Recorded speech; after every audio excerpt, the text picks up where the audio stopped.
A $50 million contract lay on the white tablecloth between them. Victoria Hale's manicured fingers tapped the leather portfolio once, twice. "Sign it," she said, her voice cold as the Manhattan wind outside. "And your daughter never worries about money again." Aaron Cole stared at the numbers, more zeros than he'd seen in his lifetime. His hands, scarred from years of manual labor, trembled. One signature, one lie, one betrayal of everything his late wife had taught him about integrity. Across the table, the most powerful woman in New York waited for him to break. But if you want to know why he walked away from a fortune, why she chased him down afterward, and how a wrong table became the right destiny, stay until the end. Hit that like button and comment your city so I can see how far this story travels. The Lexington Hotel didn't belong to people like Aaron Cole, and Aaron Cole knew it. He stood outside the brass-framed entrance at 7:45 on a Thursday evening, his breath forming small clouds in the February cold, watching men in $1,000 overcoats hand keys to valets driving cars that cost more than his annual income. The doorman, an older gentleman with kind eyes and probably a better suit than Aaron owned, held the door open with practiced patience, but Aaron couldn't quite make his feet move. His phone buzzed, a text from Maya, his 7-year-old daughter. "Daddy, don't forget I'm making you a surprise for when you get home. Love you, 3 spelling errors." She was still learning. The message was followed by 17 heart emojis in various colors, which was 14 more than last time. Progress. Aaron smiled despite the knot in his stomach and typed back quickly with cold, stiffened fingers. "Can't wait, sweetheart. Be good for Mrs. Chen. Home by 10. He pocketed the phone, took a breath that tasted like exhaust and expensive cologne, and walked through the door the patient doorman held open. The lobby hit him like a wave of warmth and wealth. Marble floors stretched toward a reception desk that looked like it belonged in a museum. Crystal chandeliers threw soft light across everything, making even the air seem expensive. A pianist somewhere played something classical that Aaron didn't recognize, but that sounded like money itself had learned to make music.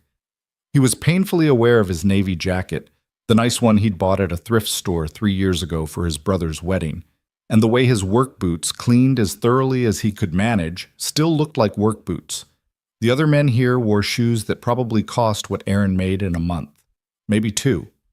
Aaron approached the hostess stand where a young woman with perfect posture and a smile that had been professionally calibrated looked up at him.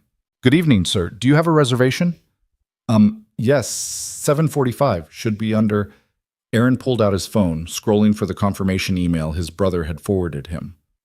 Mitchell, David Mitchell. His brother David, who worked in finance and lived in a completely different universe, had set this up. "Networking dinner," David had called it. "Client's treating, wants to discuss a potential renovation project on some properties. Could be big money for you, Aaron. Just show up, be yourself, order whatever you want. He's covering everything." Aaron had almost said no. He hated charity, hated feeling like the poor relation, even though that's exactly what he was. But Maya needed new winter boots. The ones she had were already half a size too small. And Mrs. Chen's babysitting rates had gone up, and the truck needed new brake pads, and there was always something. There was always something. So he'd said yes. The hostess scrolled through her tablet, her smile never wavering. "Mitchell? Ah, yes, table for 2. Right this way, please." She led him through the restaurant, weaving between tables where people spoke in low, confident voices about things Aaron could only guess at. Mergers, acquisitions, vacation homes in places he couldn't pronounce. A woman laughed, the sound like wind chimes, and touched the arm of her companion, who was definitely not her husband based on the way they were looking at each other. Aaron tried not to stare, tried to look like he belonged, but he felt like an actor who'd stumbled onto the wrong stage without learning any of his lines. The hostess stopped at a table by the window, prime real estate with a view of the glittering city that never stopped moving, never stopped wanting, never stopped demanding more. "Your server will be right with you. Enjoy your evening." She disappeared before Aaron could thank her. He sat down carefully, as if the chair itself might reject him for being too common, too ordinary, too broke. The table was set with more silverware than seemed strictly necessary for a single meal. Aaron had seen YouTube videos about which fork to use when, had tried to memorize the rules, but now, faced with the actual array of implements, his mind went blank. He checked his phone. 7:51.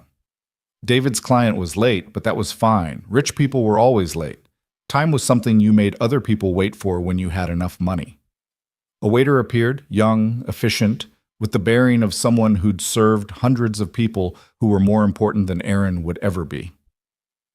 "Good evening, sir. Can I start you with something to drink while you wait?" Aaron's throat was dry. "Just water, please. Thank you." "Still or sparkling?" There was a wrong answer here. Aaron could feel it. "Still is fine." The waiter nodded and vanished. Aaron looked around the restaurant again, trying to settle his nerves. At the next table over, a man was explaining blockchain technology to a woman who looked simultaneously bored and beautiful. 2 tables beyond that, a group of 4 was celebrating something with champagne that probably cost more than Aaron's rent.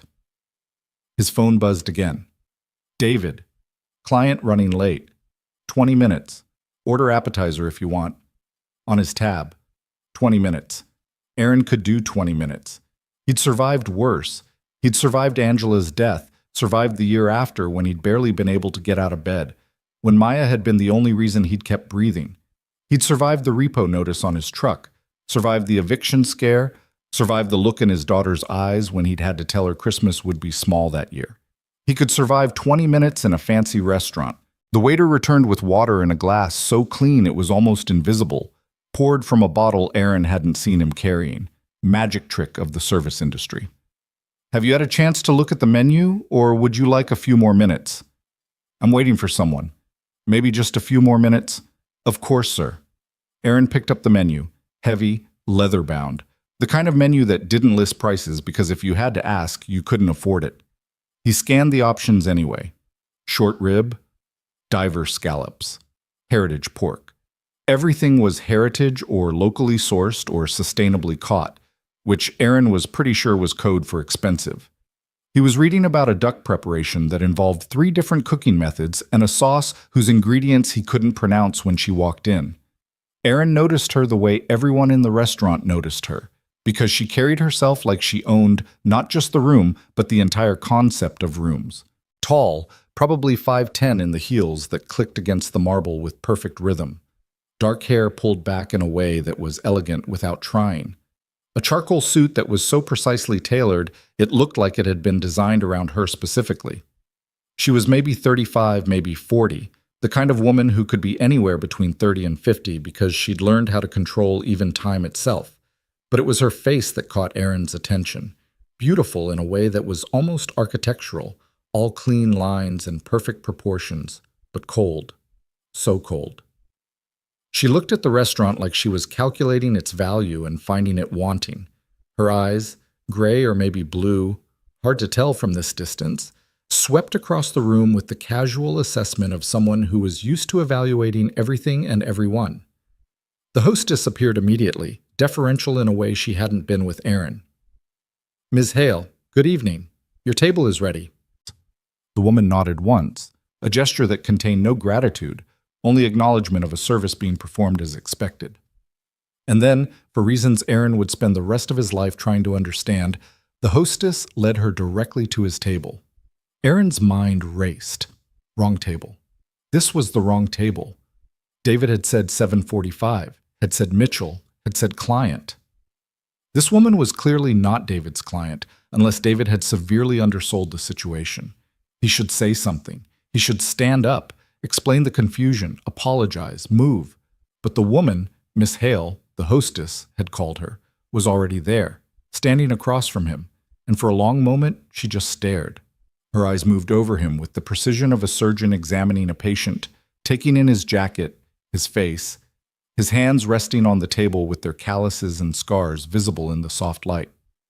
Something shifted in her expression. Surprise, maybe. Or recognition of an error. Her lips pressed together in a thin line. She knew.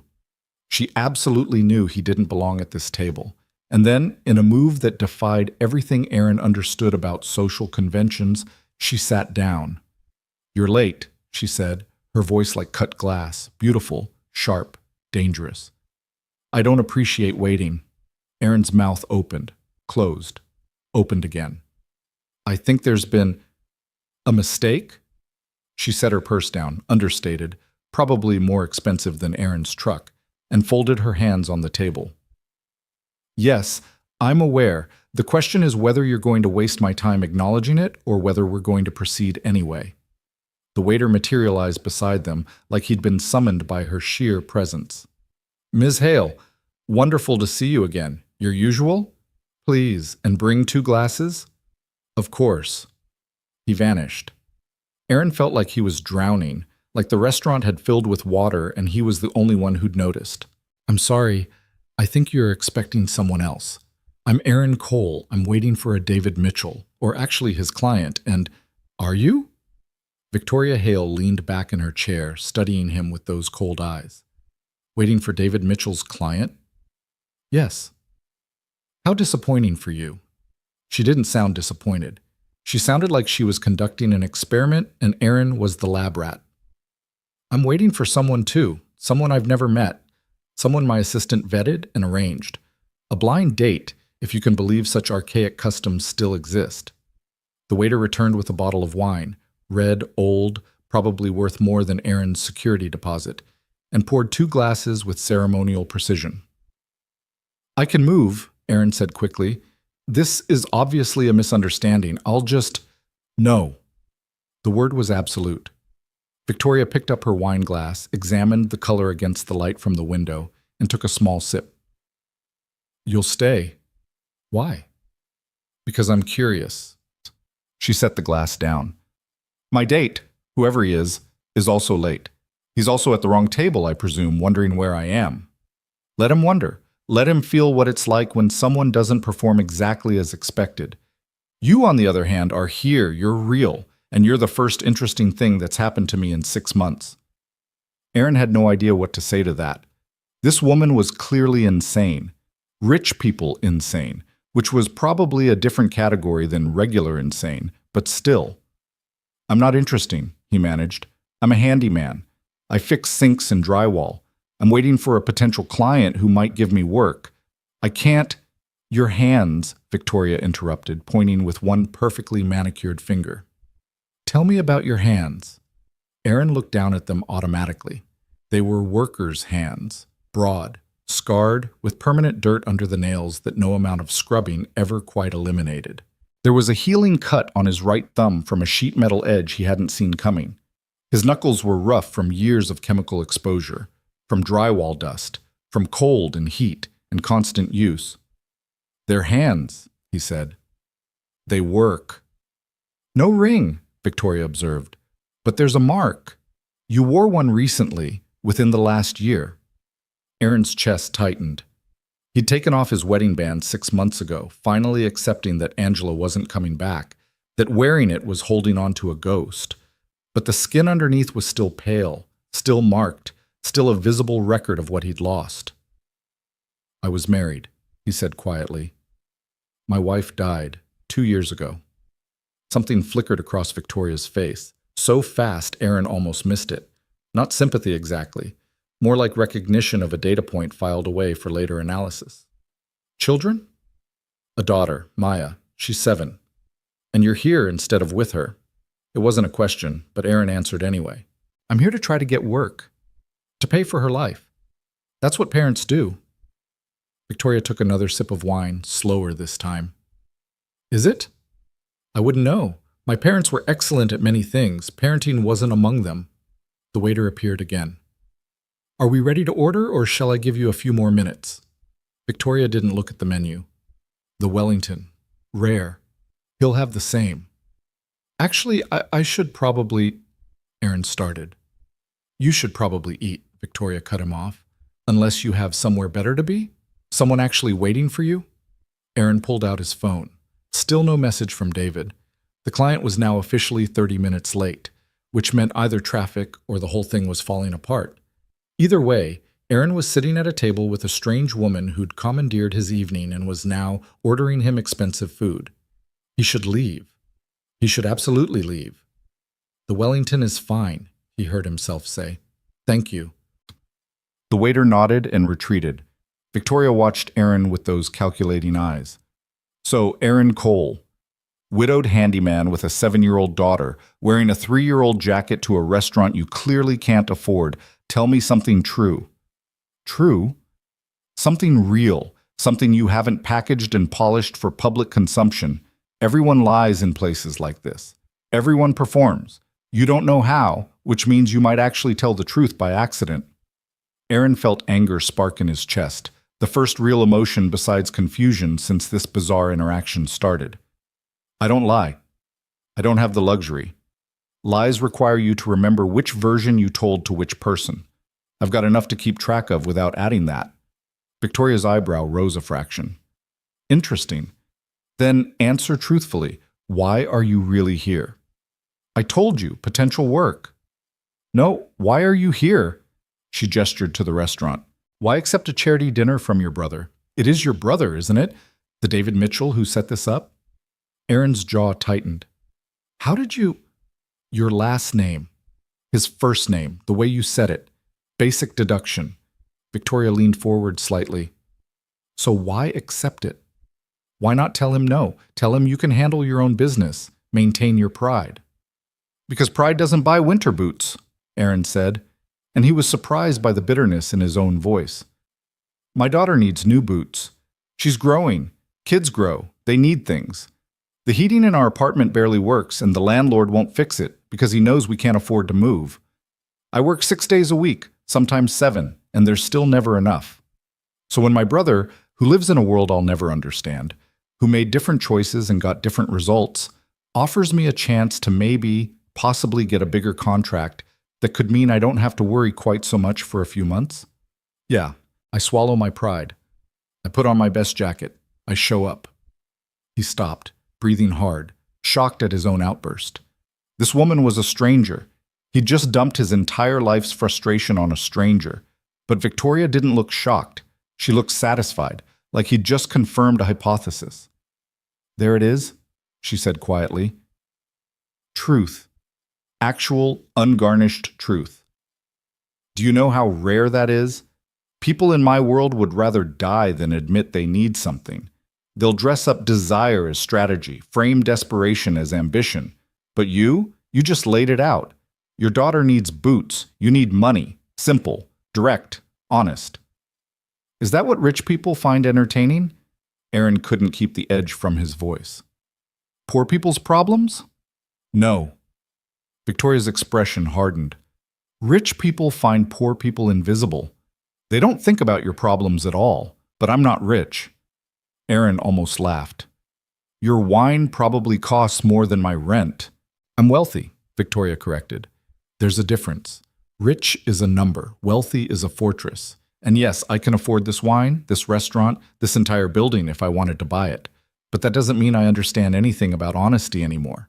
Everyone around me wants something. Everyone's calculating. Everyone's performing. You're here by accident, which means you're not performing for me. You're just existing, being. It's fascinating. I'm not a zoo exhibit. Aren't you? Victoria tilted her head. We both are, Aaron.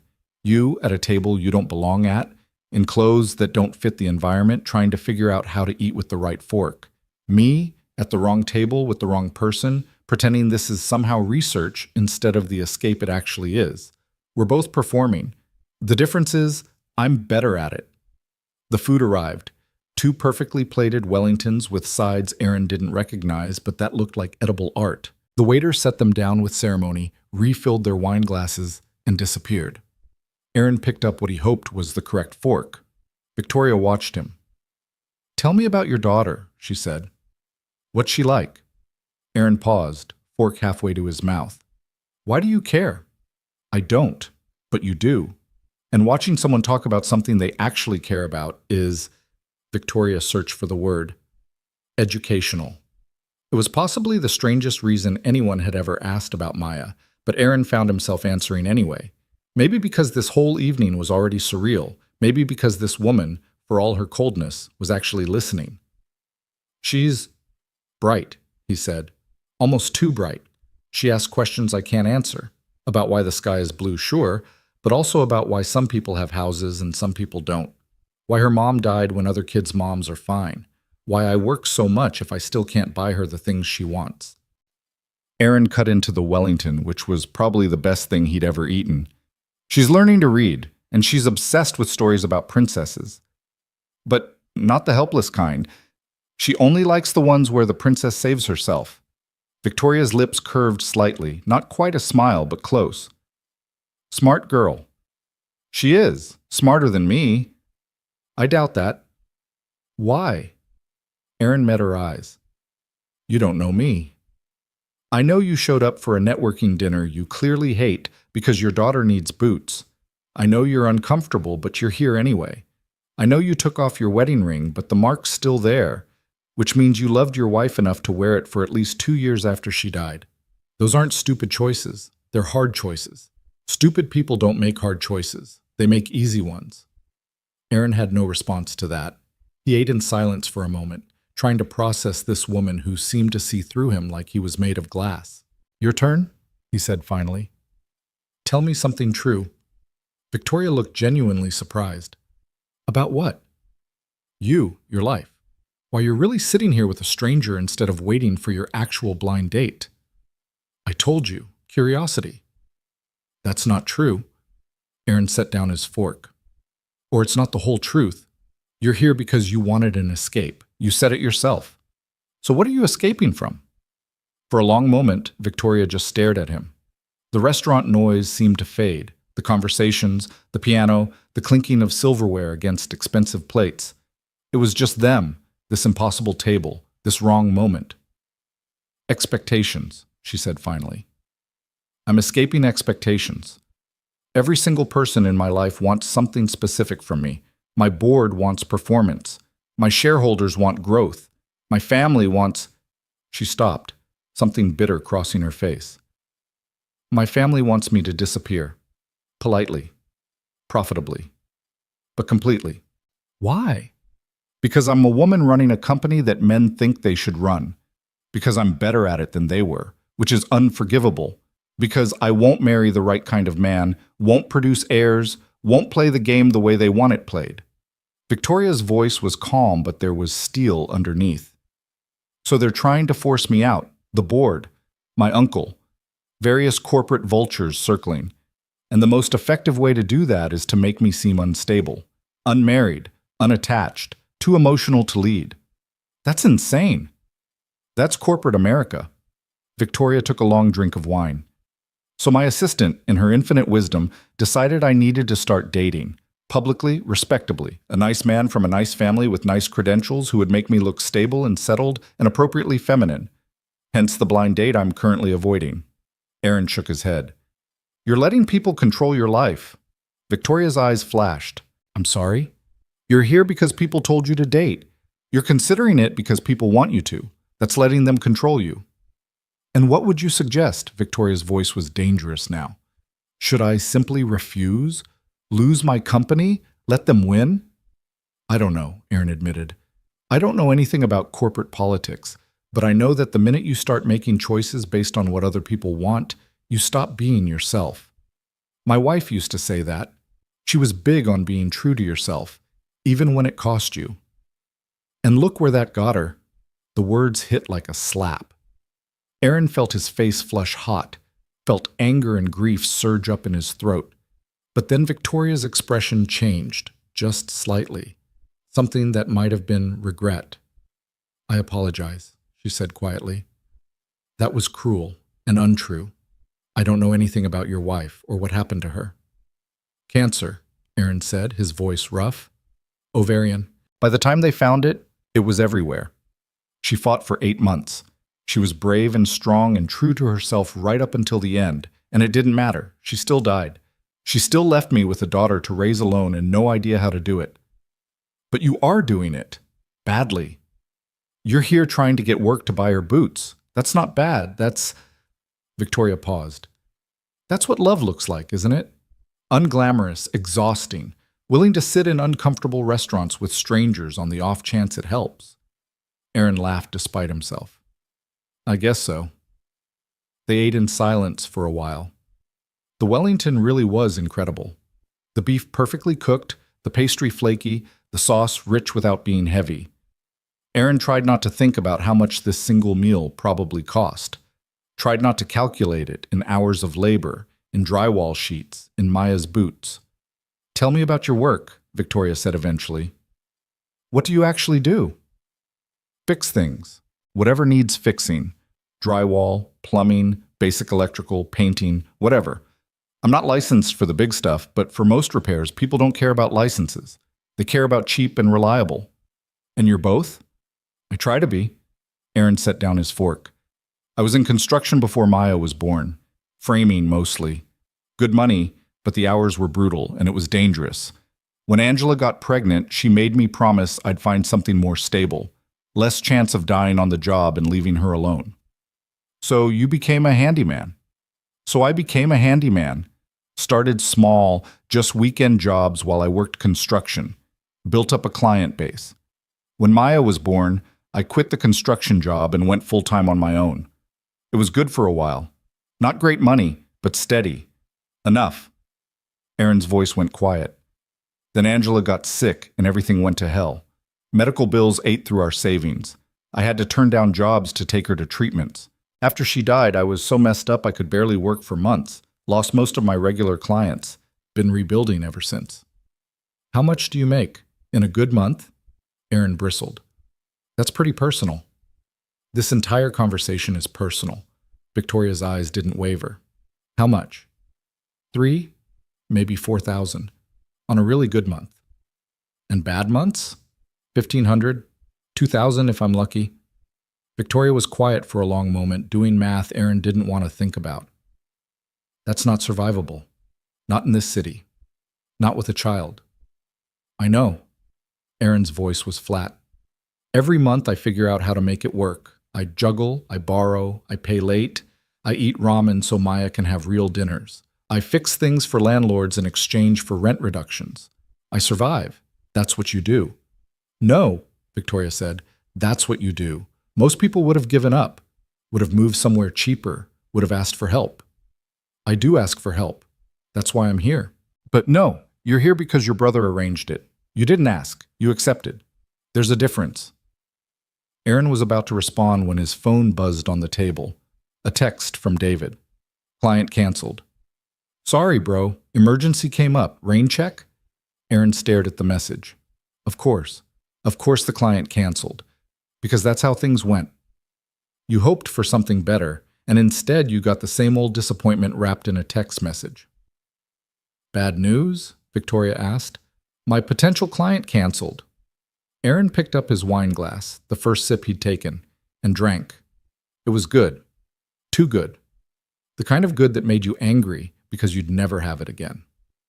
So this whole evening was pointless. Was it? Aaron looked at her, this strange, cold, fascinating woman who'd stolen his wrong table and turned it into something he still couldn't quite understand. I don't know, he admitted. Was it?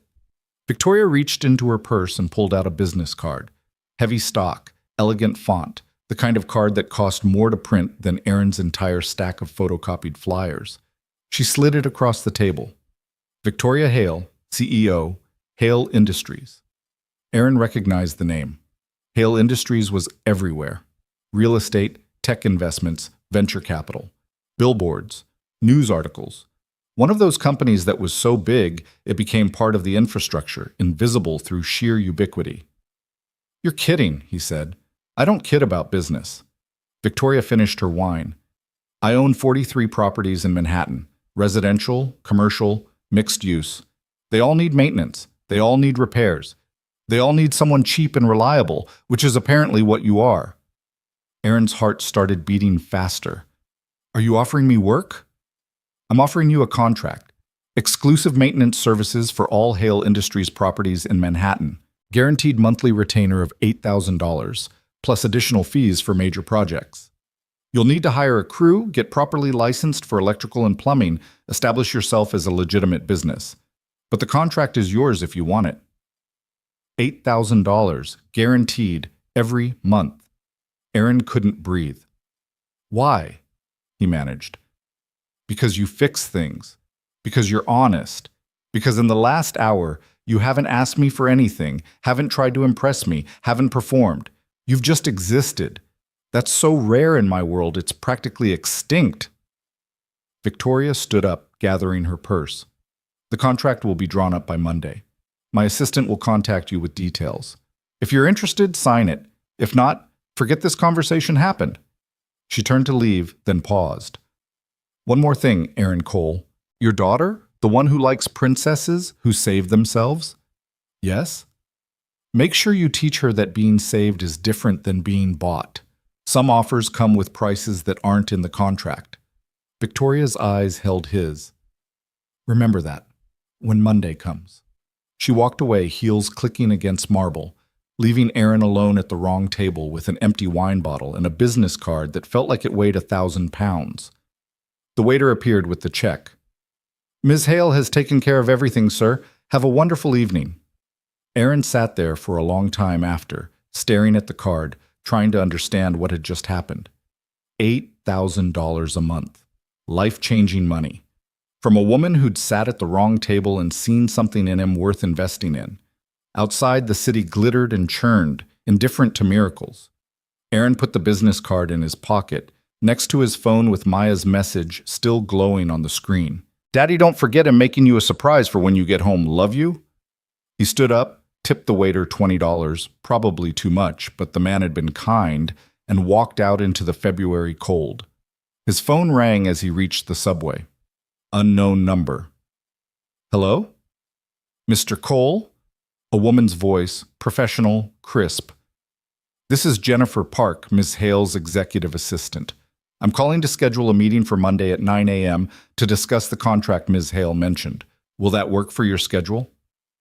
Aaron looked up at the sky, dark and starless, the way it always was in Manhattan, where the city's light drowned out everything else. Yes, he said, Monday at 9. Excellent. I'll send you the address. Have a good evening, Mr. Cole. She hung up. Aaron stood on the sidewalk while people flowed around him like water around a stone, all of them rushing toward their own lives, their own struggles, their own wrong tables and right ones. He pulled out Victoria's card again, read it under the streetlight. Being saved is different than being bought. What did that mean? Aaron didn't know, but he had a feeling he was about to find out. He rode the subway home, crammed between a woman reading a medical textbook and a man asleep with his mouth open. The train rattled and swayed, and Aaron held onto the pole and thought about $8,000 a month. Thought about Maya's new boots. Thought about fixing the heating. Thought about maybe, possibly, finally catching a break. Mrs. Chen was dozing on his couch when he unlocked the apartment door. She woke up, smiled, and gathered her things. She's been asleep for an hour, good as gold like always. Aaron paid her, $40 he couldn't really afford but absolutely owed, and locked the door behind her.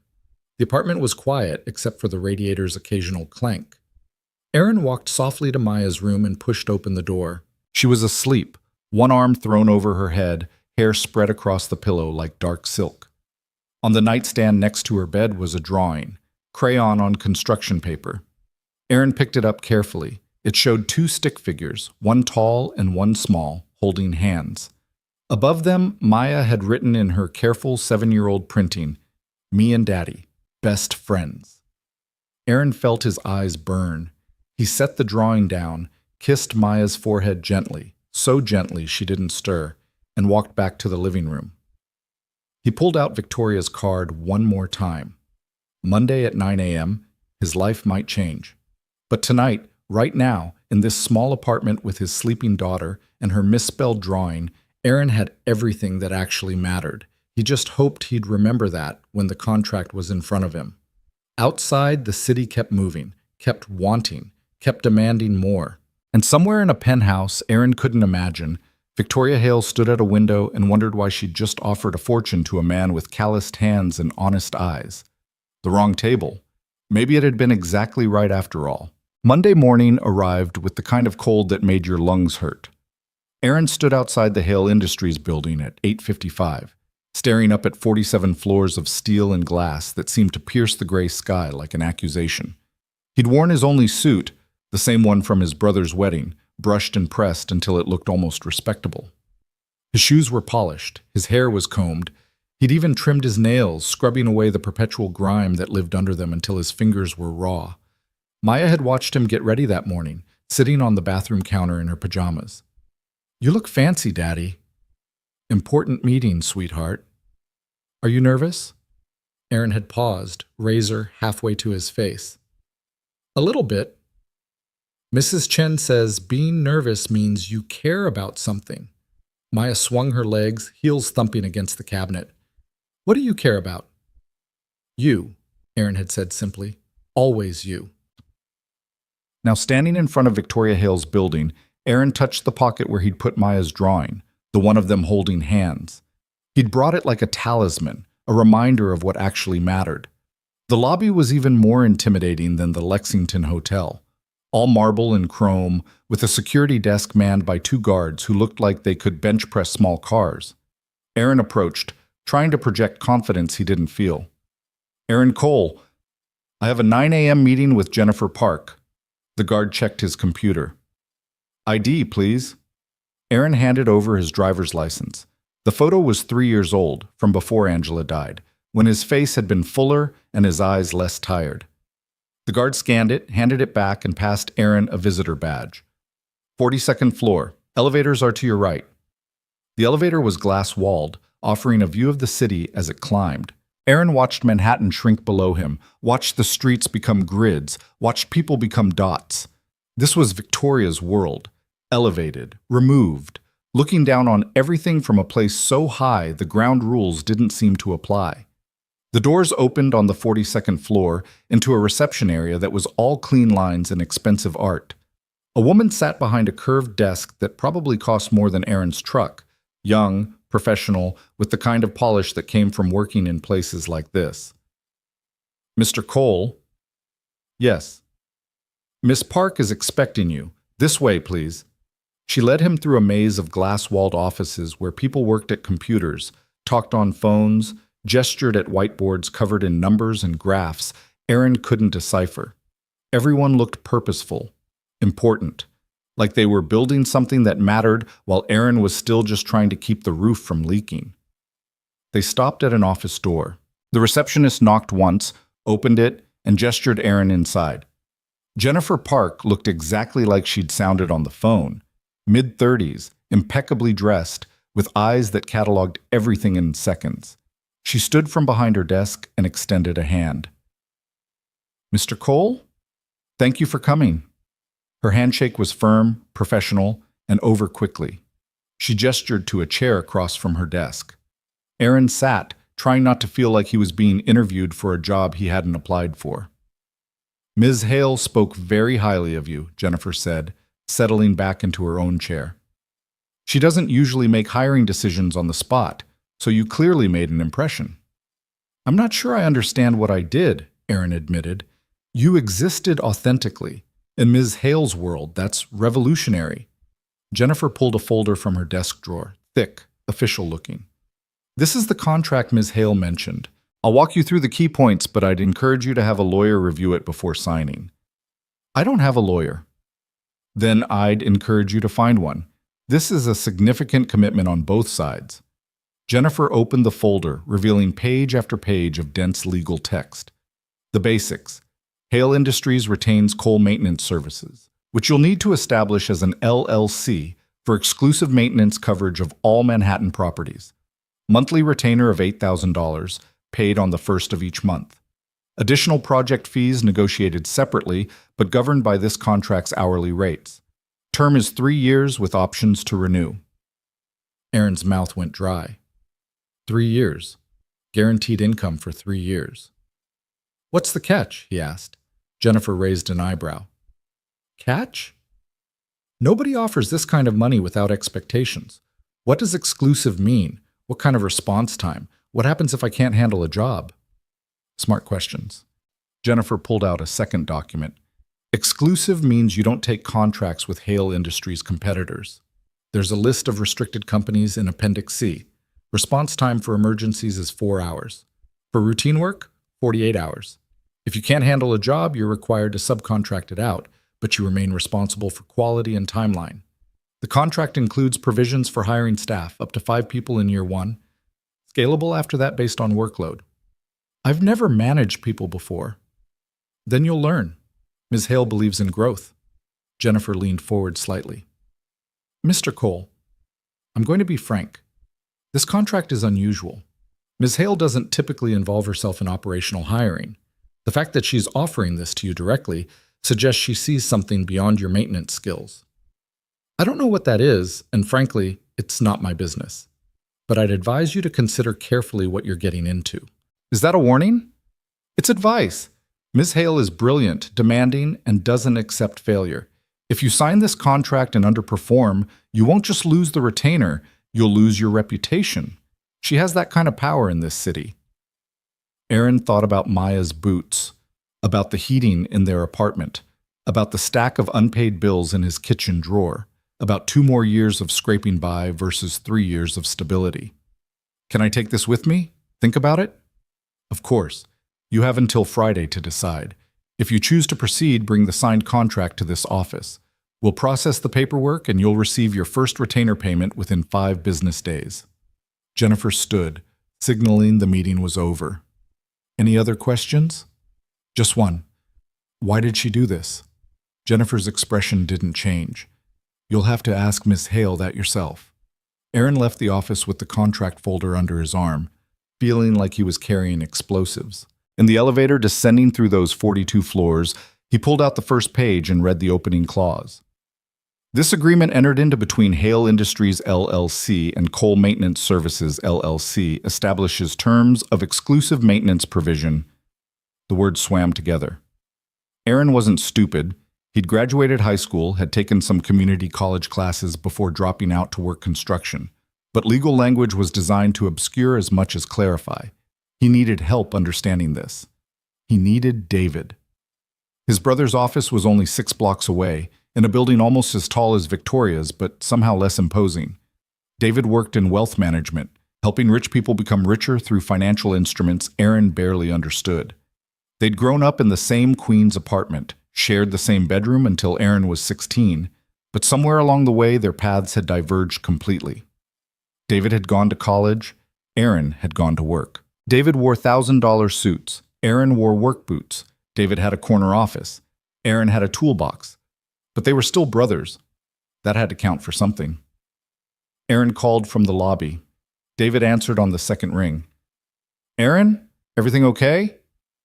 I need to talk to you. Are you free? For you? Always. Come on up. David's office was smaller than Jennifer Park's, but more personal.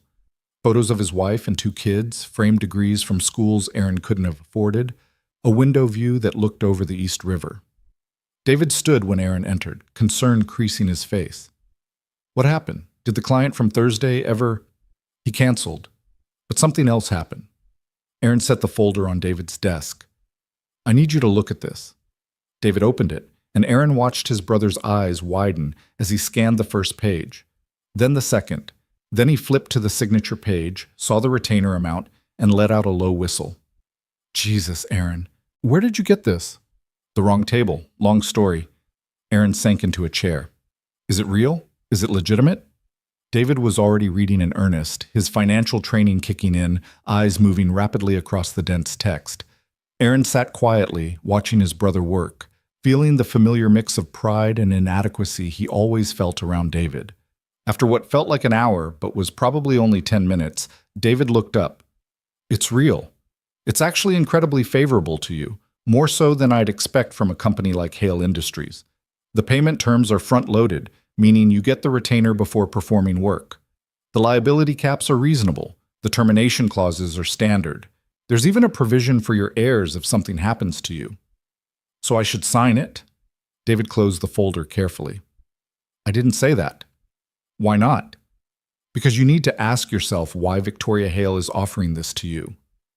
David leaned back in his chair. I've heard of her. Everyone in finance has. She's ruthless, brilliant, and doesn't make decisions based on emotion. If she's offering you this contract after one dinner, there's a reason beyond you being good at fixing drywall. Maybe she just wants reliable maintenance. She could get that from a dozen established companies for half this retainer. No, there's something else going on. David studied Aaron's face. What happened Thursday night? What did you talk about? Aaron told him. The wrong table, Victoria's blind date that never happened, the conversation about honesty and expectations, the way she'd looked at him like he was a puzzle she was trying to solve. When he finished, David was quiet for a long moment. She's testing something, he said finally. Testing what? I don't know, but people like Victoria Hale don't do anything without a reason. This contract might be legitimate, but it's also something else. Maybe she's proving a point to someone. Maybe she needs to show her board she can make unconventional decisions. Maybe... David trailed off. Maybe what? Maybe she actually saw something in you. Something she doesn't see in her own world. And she's investing in it. David pushed the folder back across the desk. The question is whether you're comfortable being invested in by someone you barely know. Aaron thought about Maya, about stability, about the chance to stop juggling and start building. I have 4 days to decide, he said. Then take all 4. Read this contract front to back. Think about what it means to work exclusively for one client. Think about what happens if it goes wrong.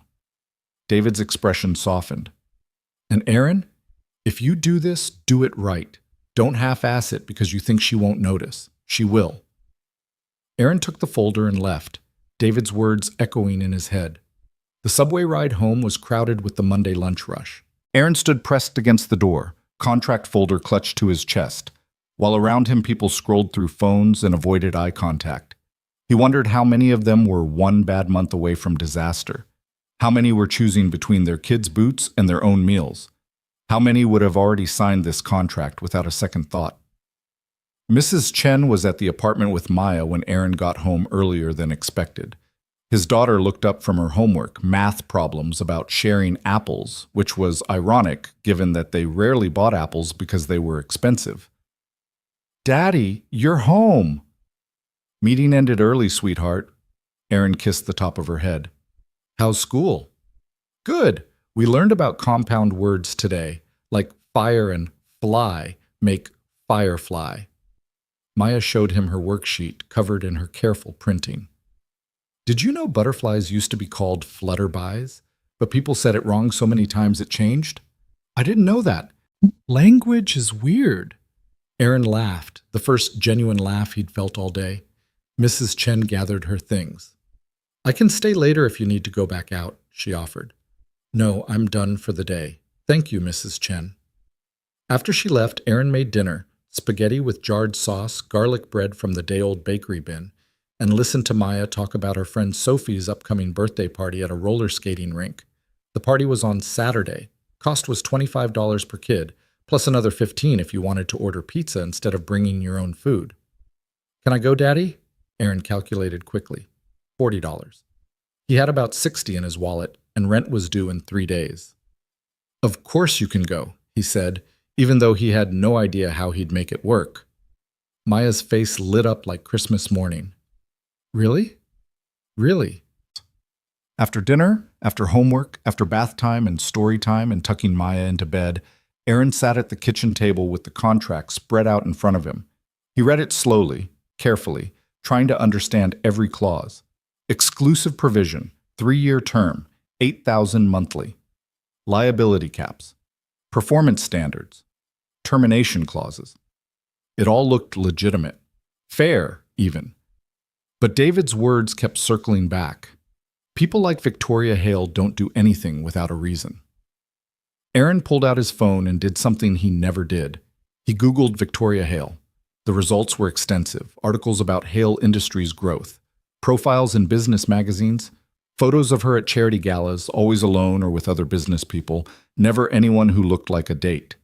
There were think pieces about women in leadership, about breaking glass ceilings, about corporate battles. And buried on page 3 of results, an article from 6 months ago. Hale Industries Board considers leadership changes amid family pressure. Aaron clicked it.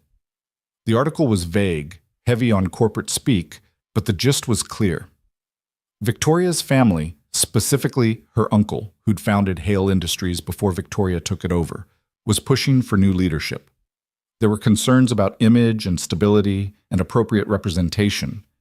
The article mentioned board votes, shareholder meetings, pressure to settle down. Aaron thought about what Victoria had said at dinner. "My family wants me to disappear, politely, profitably, but completely." He thought about the blind date she'd been avoiding. "My assistant decided I needed to start dating, publicly, respectably." And he thought about her words as she'd left. Being saved is different than being bought. Some offers come with prices that aren't in the contract. His phone rang. Unknown number again. Hello? Mr. Cole? It's Victoria Hale. Aaron's stomach dropped. Ms. Hale, I wasn't expecting to... I don't imagine you were. I'm calling to see if you have questions about the contract. A few. Ask them. Aaron hesitated, then decided honesty had worked before. Why are you doing this? I explained that at dinner. You're reliable, honest, you fix things. That's not the whole reason. Silence on the other end. Then, unexpectedly, a sound that might have been a laugh. No, it's not. So what is? That's not relevant to the contract, Mr. Cole. The contract stands on its own merits. Sign it or don't. Your reasons are your business. And your reasons? Are mine. Victoria's voice was cool again. Have you read the entire document? Yes. And? It's generous. Almost too generous. I don't make offers I can't sustain. If I'm offering $8,000 monthly, it's because that's what the work is worth to me. Aaron took a breath. I read about your board, about the pressure to change leadership. Another silence, longer this time. You've been doing research. You offered me a life-changing contract. I'd be an idiot not to. And what did your research tell you? That you're in a fight, that people want you out, that you're being pushed to get married, settle down, look more stable. Aaron gripped the phone tighter. And that this contract might be part of whatever strategy you're using to fight back. Very good, Mr. Cole. Your intelligence continues to surprise me. Victoria's voice was approving, which somehow felt worse than her coldness. Yes, there's a larger context. No, it doesn't affect the contract's legitimacy. You'll still receive $8,000 monthly. You'll still maintain my properties. What I do with the optics of having made an unconventional hiring decision is my concern, not yours. Optics. I'm a woman in a man's world, Aaron. Everything is optics. The fact that I hired a single father to run maintenance instead of going with the established corporate firm my board recommended? That's a story. It's a story about supporting working parents, about giving opportunities to people who deserve them, about not being ruled by convention. She paused. It's also good business, because you will actually do the work well. But yes, there are multiple layers to this decision. There always are. Aaron felt something settle in his chest. Not quite disappointment, but close. So I'm being used. Everyone's being used, Aaron. Your brother uses you to feel like a good person when he sets up networking dinners. Your clients use you because you're cheap. You use them because you need money. That's how the world works. The question is whether the exchange is fair. And in this case, it is. I get good maintenance and a useful narrative. You get stability and income. Maya gets her boots in a heated apartment and a father who's not constantly stressed about money. She'd said Maya's name. She'd remembered his daughter's name. This doesn't feel right, Aaron said quietly. Why? Because I'm being honest about using you? Would you prefer I lie? Pretend this is pure altruism? That I saw you and decided to be your fairy godmother? Victoria's voice sharpened. I'm offering you exactly what I said I would. A legitimate contract, fair terms, stable income.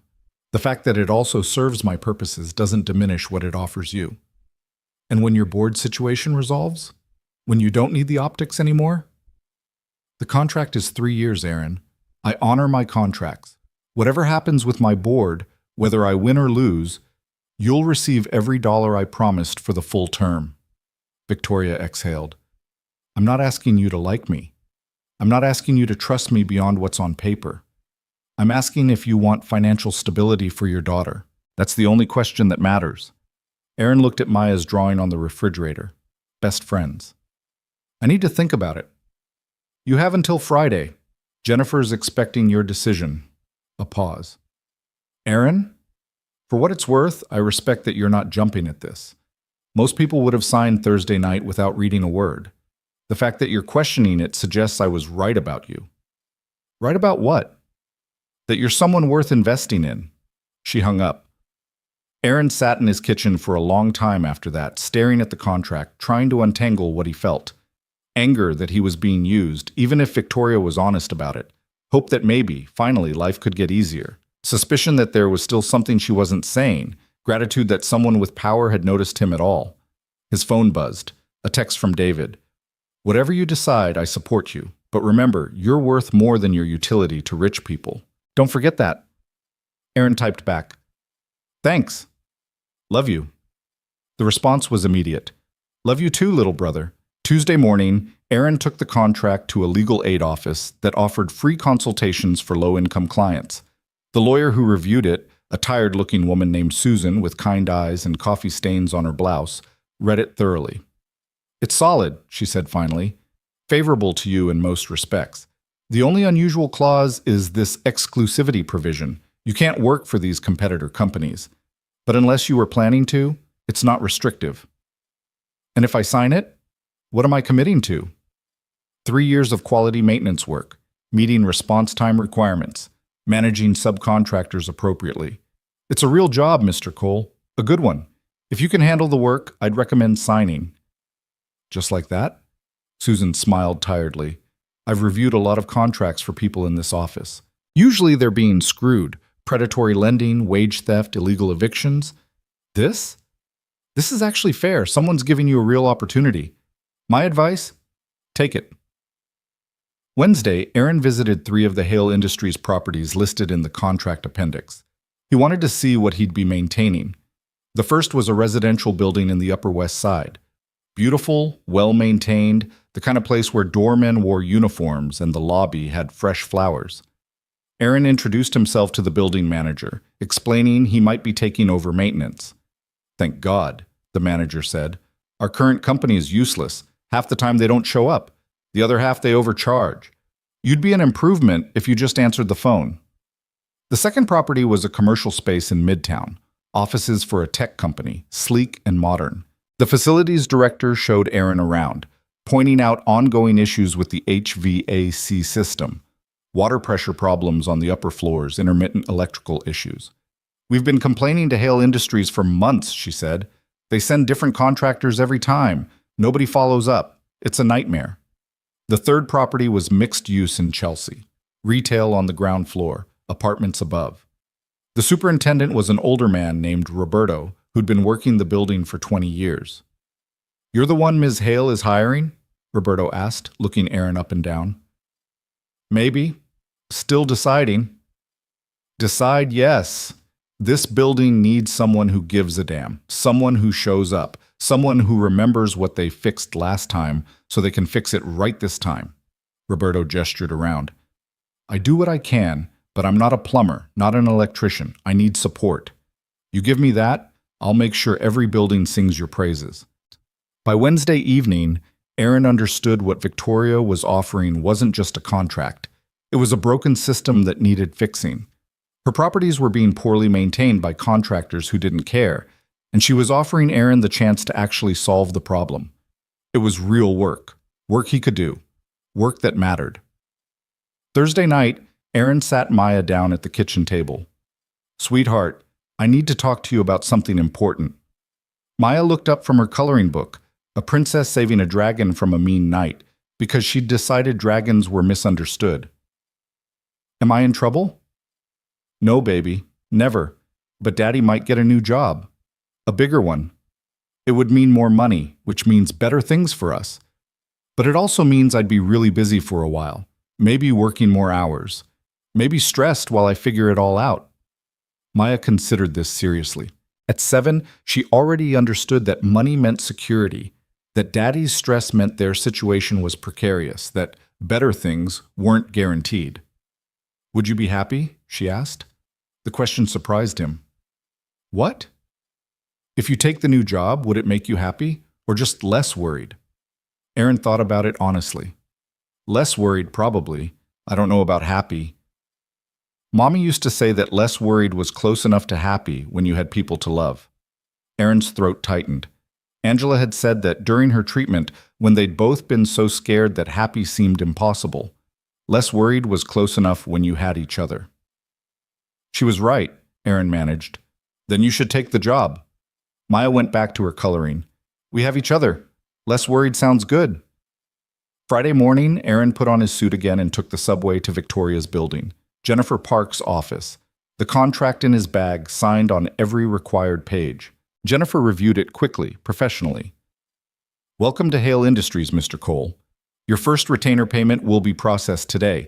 You should see it in your account by Monday. That's it? That's it. Ms. Hale asked me to give you this if you signed. Jennifer handed him an envelope, thick, expensive paper. Aaron opened it. Inside was a handwritten note. You chose stability over suspicion. That's practical. Don't lose the part of you that questioned it in the first place. You'll need that in this world. There's a second meeting, not about maintenance, about something else. If you're interested, come to my office.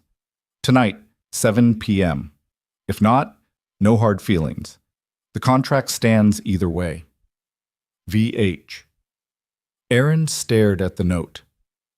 Do you know what this is about? Jennifer's expression was carefully neutral.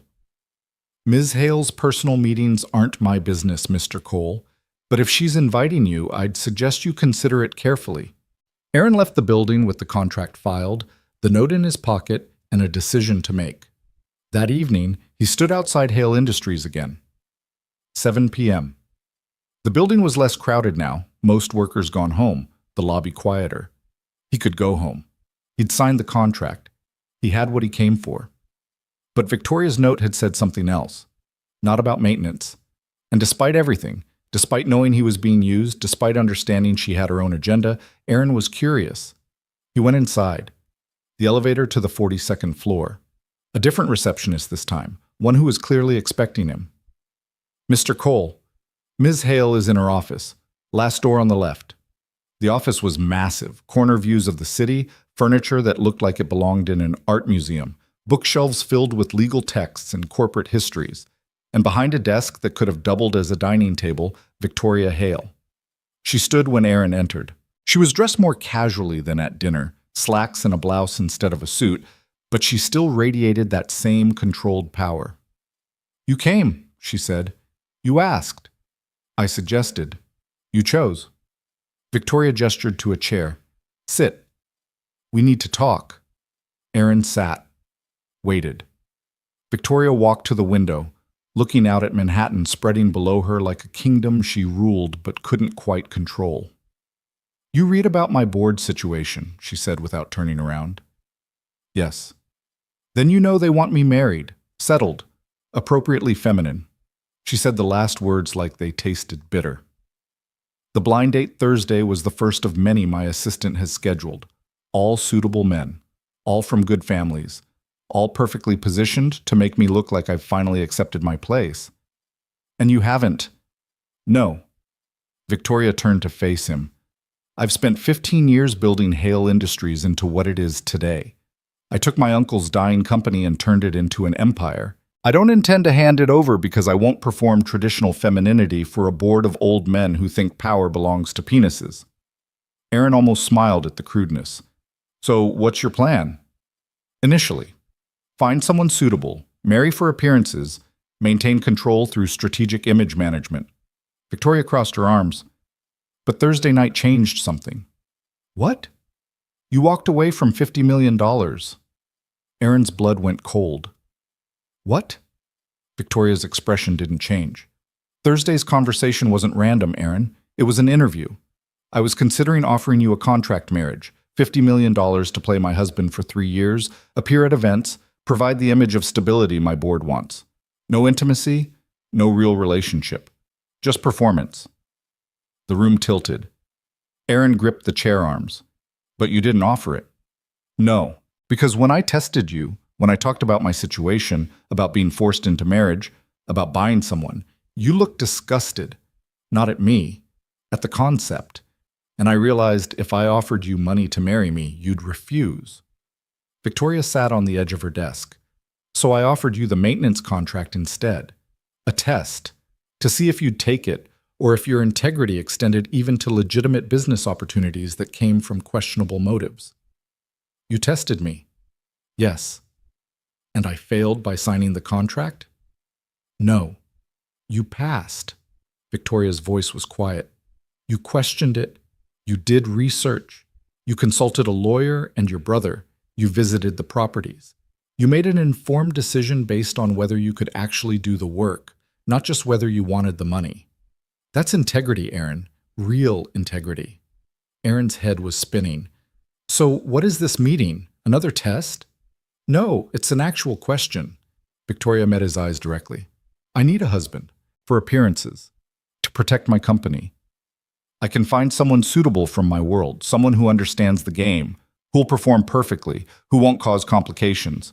But they'll want something in return. Power, position, control. They'll see marriage as leverage. And I won't? You already turned down 50 million in your imagination. You don't want power. You want stability. You don't want position. You want to provide for your daughter. You don't want control.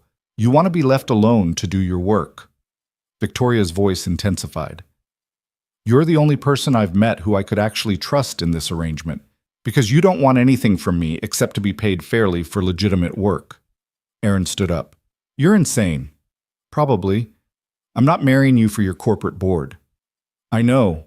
Victoria didn't move. I'm not asking you to. I'm asking if you'd consider it for $50 million and the ability to give your daughter everything you can't give her now. College fund, healthcare, a home you own instead of rent, security for the rest of her life. No. The word came out harder than Aaron intended. I already told you. Actually, I told you without knowing I was telling you, but the answer is no. Why? Because Maya needs a father who has integrity, more than she needs $50 million. Aaron's voice shook. Because the minute I sell myself, I become someone different, someone who taught her that everything has a price, someone who proved that money matters more than truth. Even if that money would save her from everything you suffered growing up? Especially then. Aaron moved toward the door. I grew up poor. I'm raising her poor. But I'm raising her honest. That matters, Ms. Hale. Maybe not in your world, but in mine it's everything. He was at the door when Victoria spoke again. My mother sold herself to my father for security, for position. Her voice was different now, rawer, less controlled. She was miserable every day of her life, and when she died, I promised myself I'd never do the same thing, that I'd build my own power, my own security, my own position. And I have. But now they want to take it away unless I do exactly what she did, sell myself for survival. Aaron turned back. Victoria was still sitting on the desk, but her perfect posture had cracked slightly. She looked tired, human. Then don't, Aaron said simply. I'll lose everything. Will you? Or will you lose the company and keep yourself? Victoria laughed, but there was no humor in it. They're the same thing. Are they? Aaron walked back toward her. You told me Thursday that you were escaping expectations, that everyone wanted something specific from you, that your family wanted you to disappear. But you're still here, you're still fighting. That's not the company, Ms. Hale. That's you. Very philosophical from someone who just signed a contract to maintain my buildings. I signed it because it was fair, because the work is real, because I can do it and do it well. Aaron stopped a few feet from her. But I won't marry you, not for 50 million. Not for any amount, because that's not fair, that's not real, and I can't do it well. Silence fell between them. Outside the window, the city glittered in the darkness, indifferent to human struggles over money and power and integrity. You really mean that? Victoria said finally. Yes. You'd walk away from changing your daughter's entire life. To keep being the father she deserves? Yes. Victoria studied him for a long moment, and Aaron saw something shift in her expression. Not respect exactly, something deeper, something like recognition. Get out of my office, Aaron Cole. Yes, ma'am. He left, took the elevator down 42 floors while his heart pounded and his hand shook and his mind raced through what had just happened. He'd been offered $50 million. He'd refused. And somehow, walking out into the February cold, heading toward the subway that would take him back to his tiny apartment and his sleeping daughter, Aaron felt like he'd won something instead of lost it. His phone buzzed as he reached the subway entrance. A text from an unknown number. You're either the most foolish man I've ever met or the most admirable.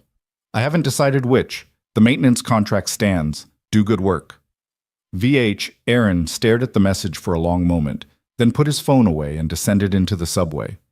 Behind him, 42 floors above, Victoria Hale stood at her window and wondered what it would be like to have Aaron Cole's certainty, to know exactly what you were worth, and to refuse to accept less. 3 weeks passed in a blur of work that was both overwhelming and exhilarating. Aaron hired 2 people, Miguel, a plumber who'd been laid off from a corporate maintenance firm, and James, a younger guy fresh out of trade school who was eager and tireless. He registered Cole Maintenance Services as an LLC with help from a legal aid attorney. He bought a van, used but reliable, with his first retainer payment. He fixed leaking pipes, replaced broken fixtures, patched walls, rewired faulty outlets, and slowly, systematically proved he could handle what Victoria Hale had hired him to do. Maya got new boots. Their apartment got space heaters that actually worked. Aaron paid off 3 months of backed-up bills and still had money in the bank. Actual savings, for the first time in years. He didn't hear from Victoria. Not once. All communication went through Jennifer Park or the building managers. Instructions arrived via email, work orders came through a digital system, payments appeared like clockwork.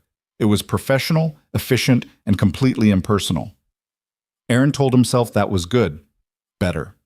He'd done the right thing refusing her marriage proposal, and now they could maintain the appropriate distance between contractor and client. He could do his work, collect his paycheck, raise his daughter, and forget about cold gray eyes and impossible offers. He almost succeeded. Then, on a Thursday afternoon 3 weeks after he'd walked out of Victoria's office, Jennifer Park called him directly. "Mr. Cole, Ms. Hale has requested you specifically for a project. Her penthouse residence needs some repairs." Aaron's stomach tightened. "Can't Miguel or James handle it?" "Ms. Hale was specific. She wants you." Jennifer's voice was neutral, giving nothing away. "Tomorrow, 2 p.m. I'll send you the address and access codes." "What kind of repairs?"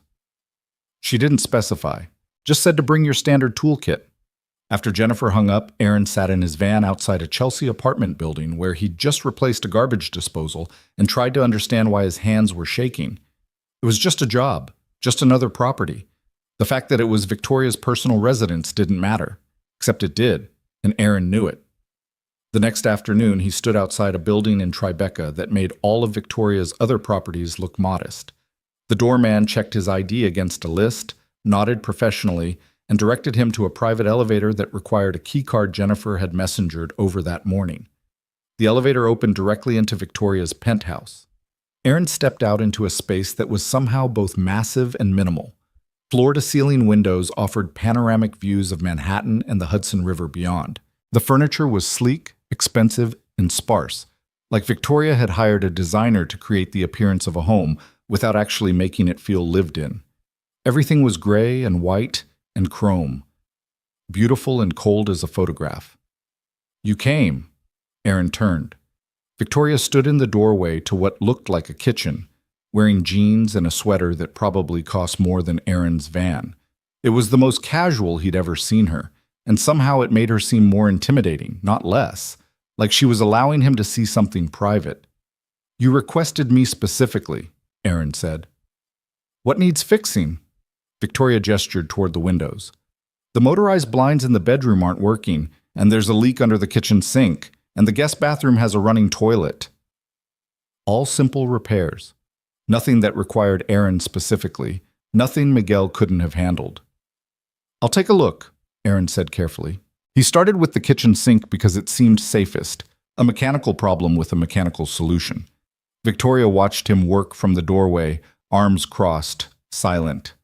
Aaron tried to ignore her, tried to focus on the U-bend that was cracked and leaking, but her presence was like static electricity making all his nerves hyper-aware. "You're angry with me," she said finally. "I'm not angry. You haven't looked at me once since you arrived." Aaron sat back on his heels, wiping his hands on a rag. "What do you want me to say, Ms. Hale?" "Victoria. When we're alone, it's Victoria." "Fine, Victoria. What do you want me to say? That I'm flattered you tested me with a $50 million marriage offer? That I'm grateful you're still employing me even though I failed your corporate strategy?" I don't know what you're looking for here. I'm looking for honesty. You're usually good at that. Aaron stood up, faced her directly. Honest? Fine. I'm uncomfortable. You hired me to do a job, and I'm trying to do it professionally. But you keep hovering, like I'm still some puzzle you're trying to solve instead of just your maintenance contractor. It makes me feel like I made the wrong choice signing that contract. Victoria's expression didn't change, but something flickered in her eyes. Do you regret it? The contract? No, the work is good, the money is fair, my daughter has boots that fit. Aaron paused. But I regret whatever this is. This weird tension where I don't know if I'm your employee or your experiment. Can't you be both? Not comfortably. Victoria moved into the kitchen properly, leaning against the counter across from Aaron. 3 weeks ago, you walked away from $50 million. Do you know how many times I've thought about that? No. Every day. Multiple times a day. Victoria's voice was quiet. I've spent my entire adult life around people who would sell their souls for a fraction of that amount. And you just refused. Like it was simple. It was simple.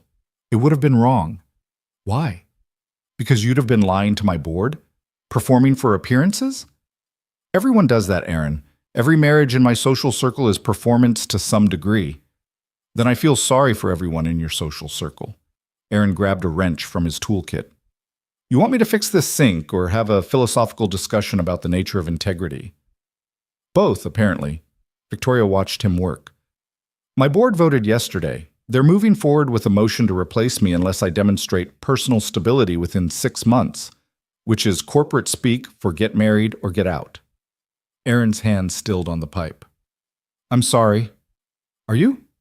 Yeah, it's not fair. You built that company. You shouldn't lose it because you won't play their games. But I will lose it. Victoria's voice was matter of fact. Unless I marry someone suitable, which is why I've been thinking about your refusal so obsessively, because I could have forced the issue, offered you more money, offered to set up a trust for Maya that you couldn't touch, only she could access for college, found some way to make it too good to refuse.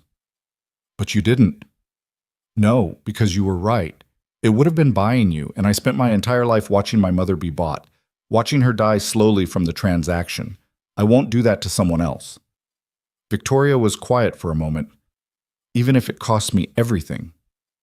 Aaron finished tightening the new U-bend, tested it for leaks. It held.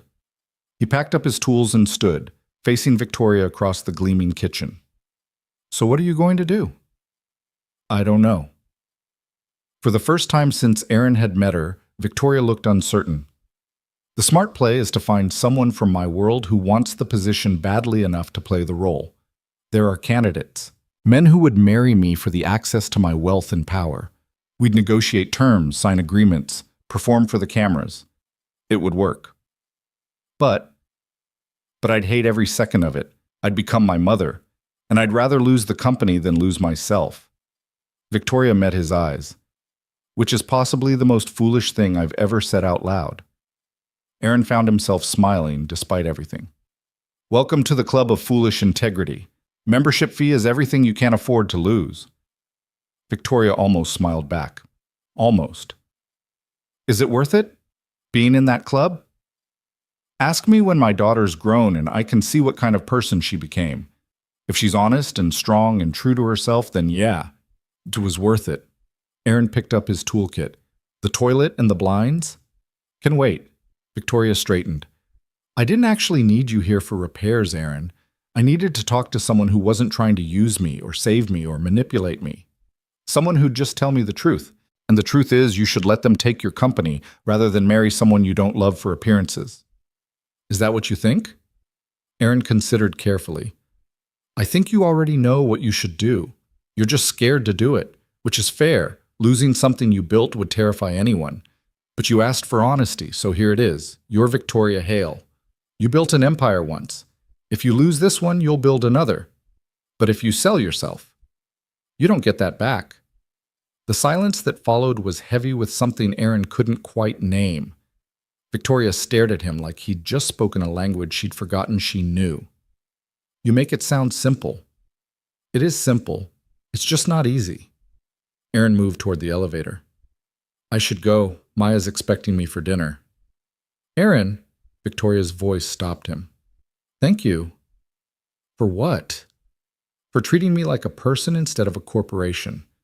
Aaron nodded once and left, the elevator descending through all those floors while his heart hammered and his mind raced with things he shouldn't be thinking about a client. Behind him, Victoria stood in her empty penthouse and made a decision that would change everything. The board meeting was scheduled for Monday morning.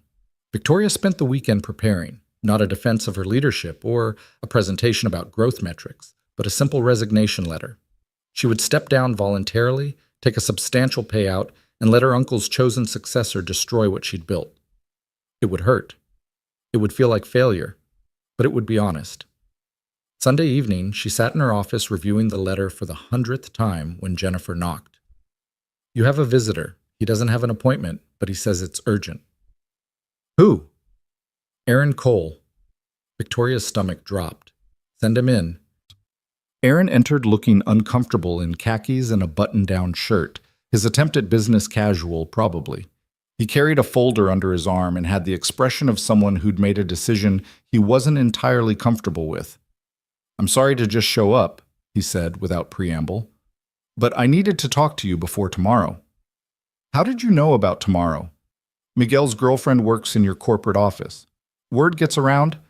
Aaron set the folder on her desk. You're resigning. It wasn't a question. Victoria didn't bother denying it. Yes. That's wrong. Victoria's eyebrow rose. I'm sorry? It's wrong. You shouldn't resign. You should fight. Aaron's voice was firm. I spent all weekend thinking about what you said, about losing yourself versus losing the company, and I realized I gave you bad advice.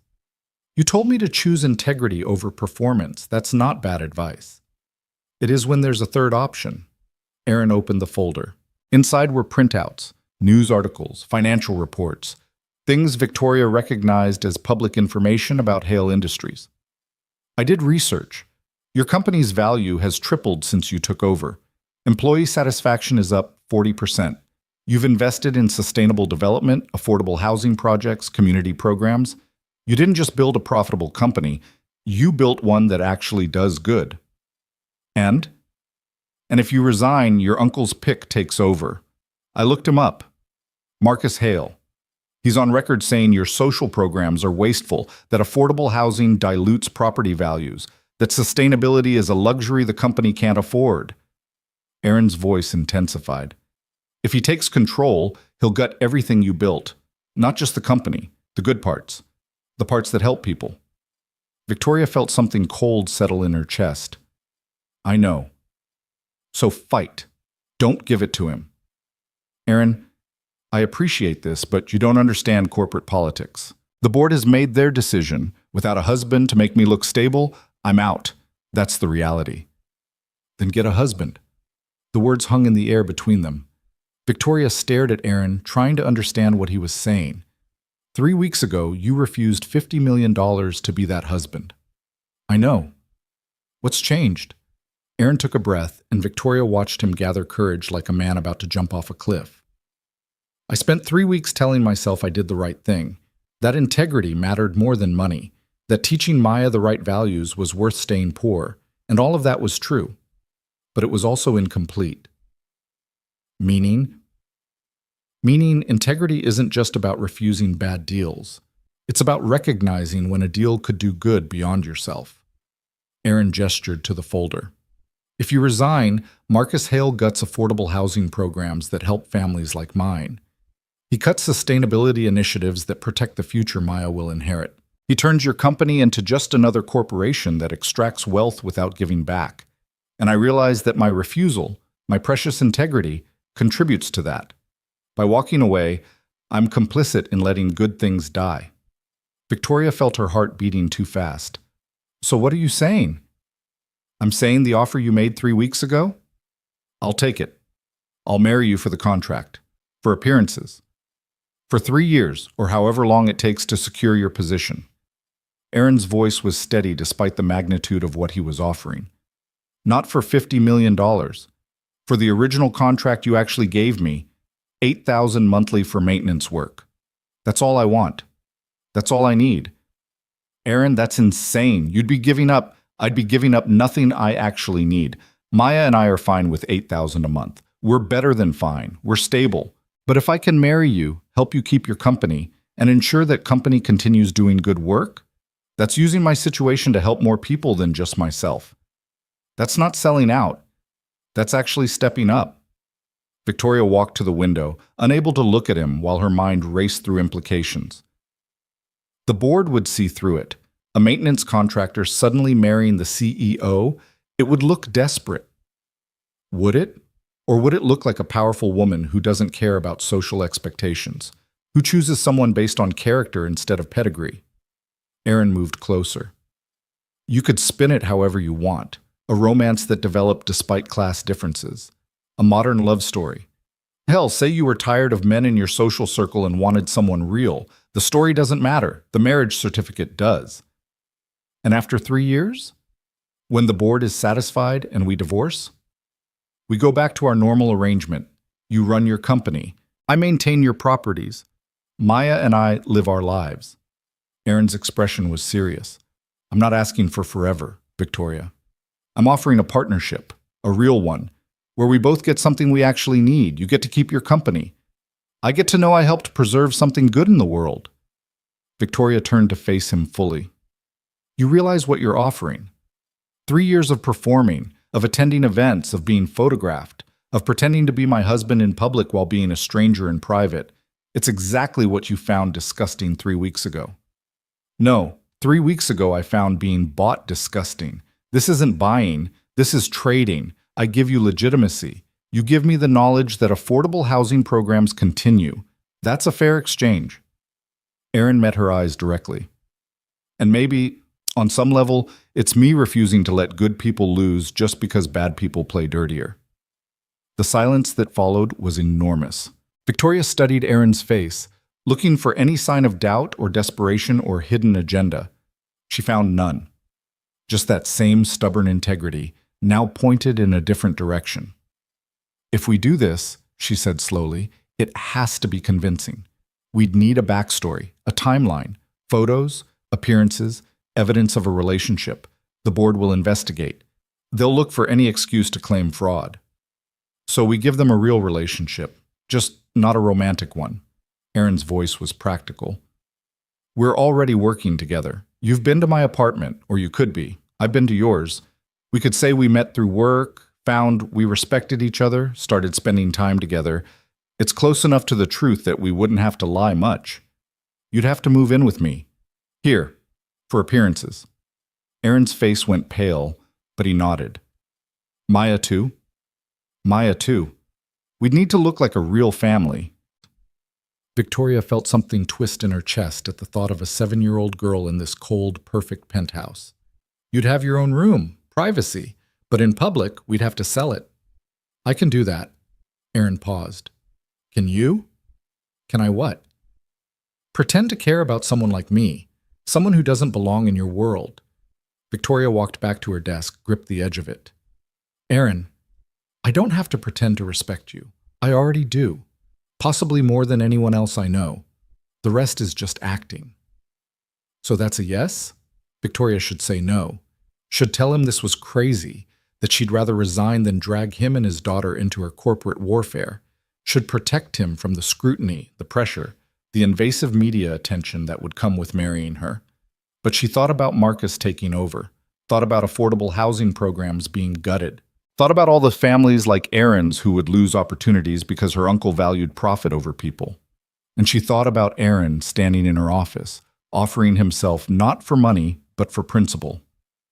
If we do this, Victoria said carefully, I need you to understand what you're getting into. The media will tear apart your life. They'll investigate your past, interview your neighbors, find any dirt they can. They'll call you a gold digger. They'll say you're using me. They'll make your daughter's life complicated. I know. Do you? Really? Victoria's voice hardened. Because I won't be able to protect you from all of it. I can control some narratives, but not everything. And once we start this, we can't stop without making everything worse. 3 years minimum, Aaron. 3 years of your life and Maya's, living in a fishbowl. I understand. And if Maya suffers because of this, If she gets bullied at school or harassed by photographers or traumatized by the attention, then I'll handle it, like I handle everything else. Erin's jaw set stubbornly. I'm her father. Protecting her is my job. But I also want her to grow up in a world where good companies do good things, where people fight for what's right instead of just accepting what's easy. This is me teaching her that some things are worth the sacrifice. Victoria wanted to argue, wanted to find some flaw in his logic that would justify refusing him, but she couldn't, because he was right. This was worth fighting for, and he was offering her the weapon she needed. Okay, she said quietly. Okay? Okay, we do this. We get married. We convince the board. We save the company. Victoria pulled out her phone. But we do it right. I'm calling my lawyer now. We'll draft a contract tonight. Everything in writing, the timeline, the terms, the financial arrangements, the exit strategy. Nothing left to chance. I don't need a contract. I trust you. Victoria looked at him seriously. Erin, the first rule of my world is never trust anyone without a contract, not even me. Especially not me. This is too important to rely on handshakes and good intentions. Fine. Contract it is. Erin smiled slightly. Should I be worried that you're this good at business negotiations? Terrified would be more appropriate. Victoria was already dialing. You just agreed to marry one of the most ruthless CEOs in New York. Your instinct for self-preservation is clearly broken. Or maybe it's finally working. Erin moved toward the door. I should get home. Maya's with Mrs. Chen, and I need to figure out how to explain to a 7-year-old that we're moving to Tribeca and Daddy's getting married. Victoria's hand stilled on the phone. The reality of what they were doing suddenly felt massive. She was about to disrupt a child's entire life for corporate strategy. Erin, wait. Are you sure about this? Really sure? Because we can find another way. I can fight the board differently, or… Victoria. Erin turned back. I'm sure. Stop trying to talk me out of saving your company. I'm trying to protect you. I know, that's new for you, isn't it? Caring about protecting someone? His smile was gentle. I'll be fine. We'll be fine. And 6 months from now, when your board realizes they lost and your uncle slinks back to whatever hole he crawled out of, we can all go back to our normal lives. Until then, we perform. He left before Victoria could respond. She stood alone in her office, phone in hand, staring at the space where Erin had been, and wondered when exactly she'd lost control of this situation. Her lawyer arrived within an hour, Richard Chen, 60 years old, sharp as a blade, loyal to Victoria absolutely. He listened to the plan without interrupting, then spent 3 seconds being surprised before shifting into pure professional mode. A marriage contract, for corporate purposes, with your maintenance contractor. Richard pulled out his tablet. I've drafted stranger agreements. When's the wedding? As soon as possible. We need it done before the board meeting Monday. That's 3 days, Victoria. I'm aware. Richard sighed. Courthouse wedding, then. Simple, fast, legally binding. I'll draft a prenuptial agreement tonight, a separate contract governing the terms of the arrangement, and a dissolution agreement for when it ends. You'll both sign everything before the ceremony. I assume he understands what he's agreeing to? More than most people would. Is he getting anything besides the maintenance contract? Victoria hesitated. No. He refused additional compensation. Richard looked up sharply. He refused? He's unusual. He's either a saint or an idiot. Possibly both. Richard started typing. I'll include a clause that if you breach first, he receives a settlement. Standard protection. He should have something. He won't accept it. Then don't tell him until he's signing. He can argue about it then. Richard's fingers flew across the keyboard. You realize this will cause an enormous scandal. I'm counting on it. Scandal sells the narrative that I'm unpredictable and bold, better than looking desperate. And when people investigate his background, when they find out he's a widower living in a 1-bedroom apartment in Queens, they'll find exactly what I want them to find. A good man, a devoted father, someone real in a world of phonies. It's a better story than any of the vetted candidates my assistant found. Victoria sat down across from Richard. Make the contracts ironclad. I need this to work. It'll work legally. Whether it works personally is your problem, not mine. Richard didn't look up from his tablet. How does his daughter feel about this? He hasn't told her yet. That should be an interesting conversation. Victoria thought about Maya, 7 years old, learning to read, drawing pictures of princesses who saved themselves. A child about to have her life turned upside down because her father was trying to save a company she didn't know existed. Richard, include a trust fund for the girl. Nothing massive, just enough for college and starting her adult life, separate from Aaron's knowledge. He'll fight you on it, then hide it better. Make it activate when she turns 18. He can argue with me then. Richard smiled slightly. Ruthless even in generosity. That's very you. Just write the contracts. He did. While Richard worked, Victoria called Jennifer and explained the situation in clinical terms. Marriage of convenience, corporate strategy, timeline accelerated. Jennifer's response was characteristically professional. I'll arrange the courthouse ceremony for Friday morning. Small, private, minimum witnesses. I'll also draft a press release announcing the marriage and prepare a media strategy for the backlash. Make sure the narrative emphasizes authenticity over convention. Already on it. And Victoria? Yes? This is either brilliant or catastrophic, possibly both. I know, thank you, Jennifer. After hanging up, Victoria stood at her window and looked out at the city that was both her kingdom and her battlefield. In 60 hours, she'd be married to a man she barely knew for reasons that had nothing to do with love and everything to do with power. Her mother would have understood, would have recognized the same trap, the same forced choice, the same sacrifice of self for survival. But her mother had been bought. Victoria was trading. That had to mean something.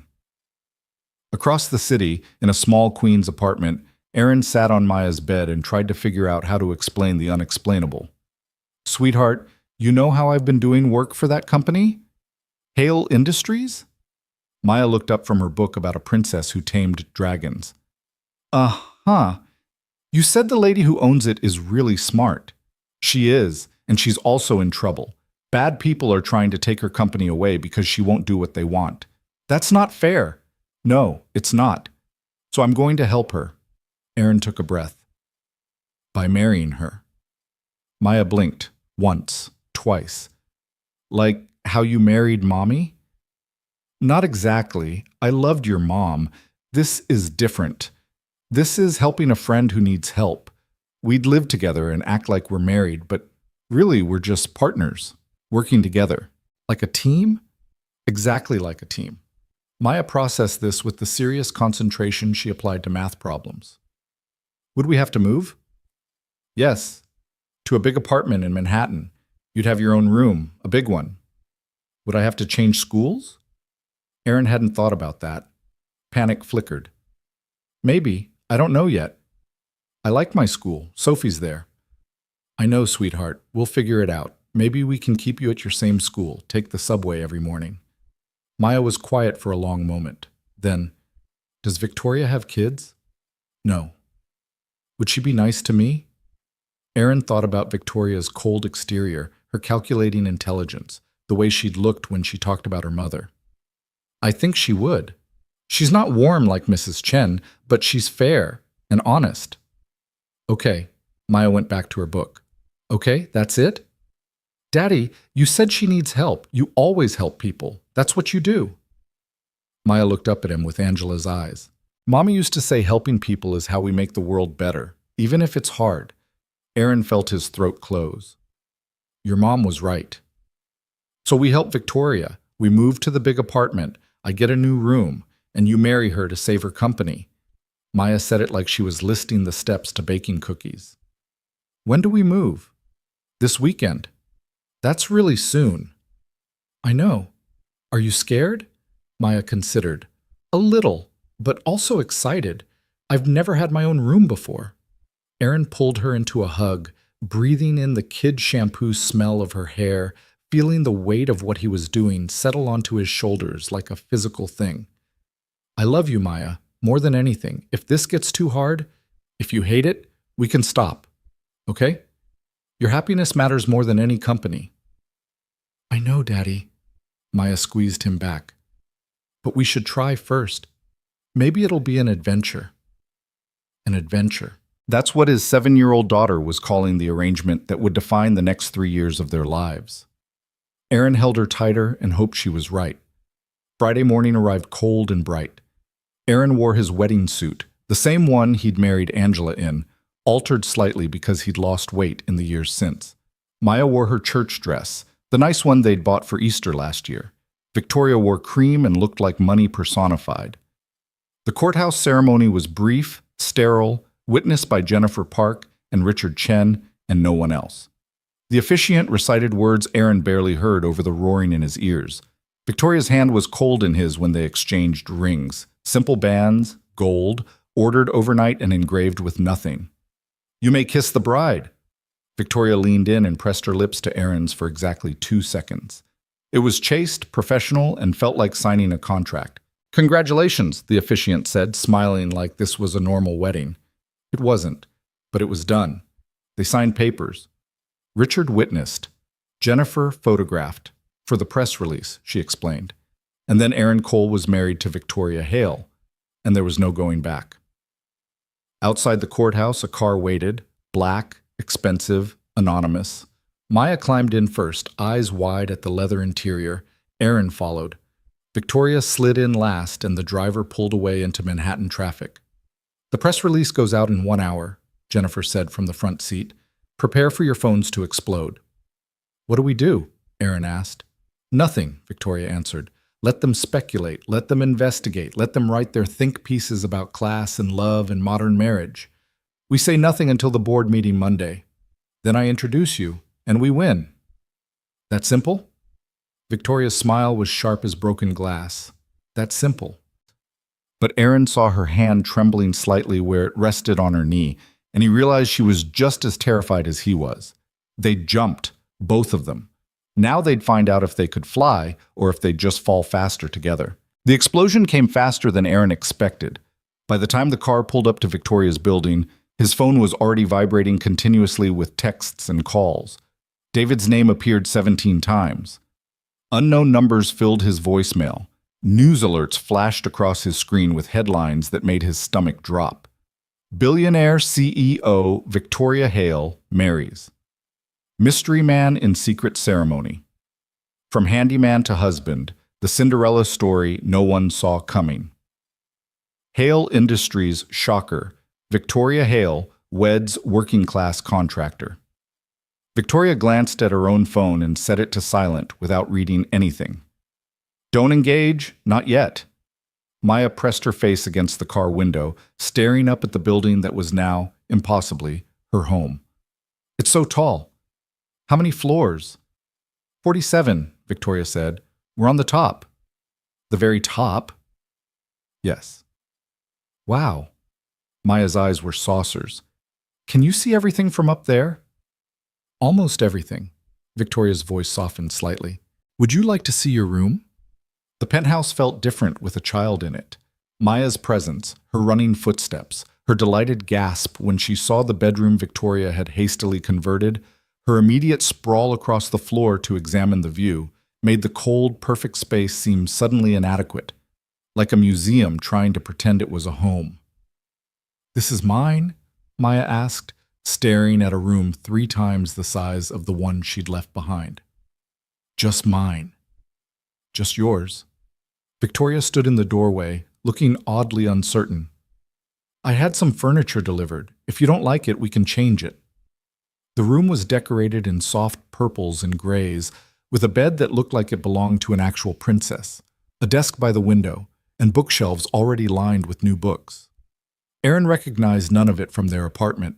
Victoria had done this, had thought about what a 7-year-old might want and tried to provide it. "I love it," Maya breathed. Then she turned to Victoria with sudden seriousness. "Thank you. This is the nicest thing anyone's ever given me except Daddy." Victoria's composure cracked for just a second. "You're welcome." Aaron's phone buzzed again. David, persistent. He finally answered. "Are you insane?" David's voice was somewhere between shock and fury. "You got married? To Victoria Hale?" "Without telling me." "It happened fast." "How fast could it possibly?" "Aaron, what the hell is going on?" Aaron looked at Victoria, who was showing Maya how the motorized blinds worked. "It's complicated. Can we talk later?" "No, We talk now. I'm your brother. You don't just marry a billionaire without explaining why. Fine. Come over. I'll explain everything. Aaron gave him the address and hung up before David could ask more questions. Victoria appeared at his shoulder. Your brother? He's upset I didn't tell him. Understandable. What will you tell him now? The truth, that we're helping each other, that it's a partnership. Aaron met her eyes. Unless you want me to lie. No, I told you before, I value your honesty. Tell him whatever you're comfortable with. Just make sure he understands discretion is essential. David arrived 40 minutes later, and the doorman's deference when he entered told Aaron everything about how quickly word was spreading. His brother looked simultaneously impressed by the penthouse and horrified by the situation. Start talking, David demanded the moment they were alone in what Victoria called the study. And don't leave anything out. Aaron told him. All of it. The wrong table, the maintenance contract, the marriage proposal and refusal, the research about Marcus Hale, the decision to help. David listened in silence, his expression moving through disbelief, concern, and finally resignation. You married her to save her affordable housing programs? And sustainability initiatives, and community programs, and because she deserves to keep what she built. Aaron, you barely know this woman. I know enough. I know she's brilliant and ruthless and honest about both. I know she could have manipulated me, but didn't. I know she's fighting people who want to gut everything good about her company just because she won't play by their rules. Aaron's voice was firm. And I know Maya and I will be fined for 3 years in exchange for helping preserve something that helps thousands of families like ours. David paced the study, running his hands through his hair. This is insane. You realize that, right? You got married as a business transaction. People do it all the time. Rich people do it all the time. You're not rich, Aaron. David stopped himself. I'm what? Poor? Yeah, I know. That's kind of the point. Victoria marrying someone from her world wouldn't convince anyone. Marrying me makes a statement. It makes you a target.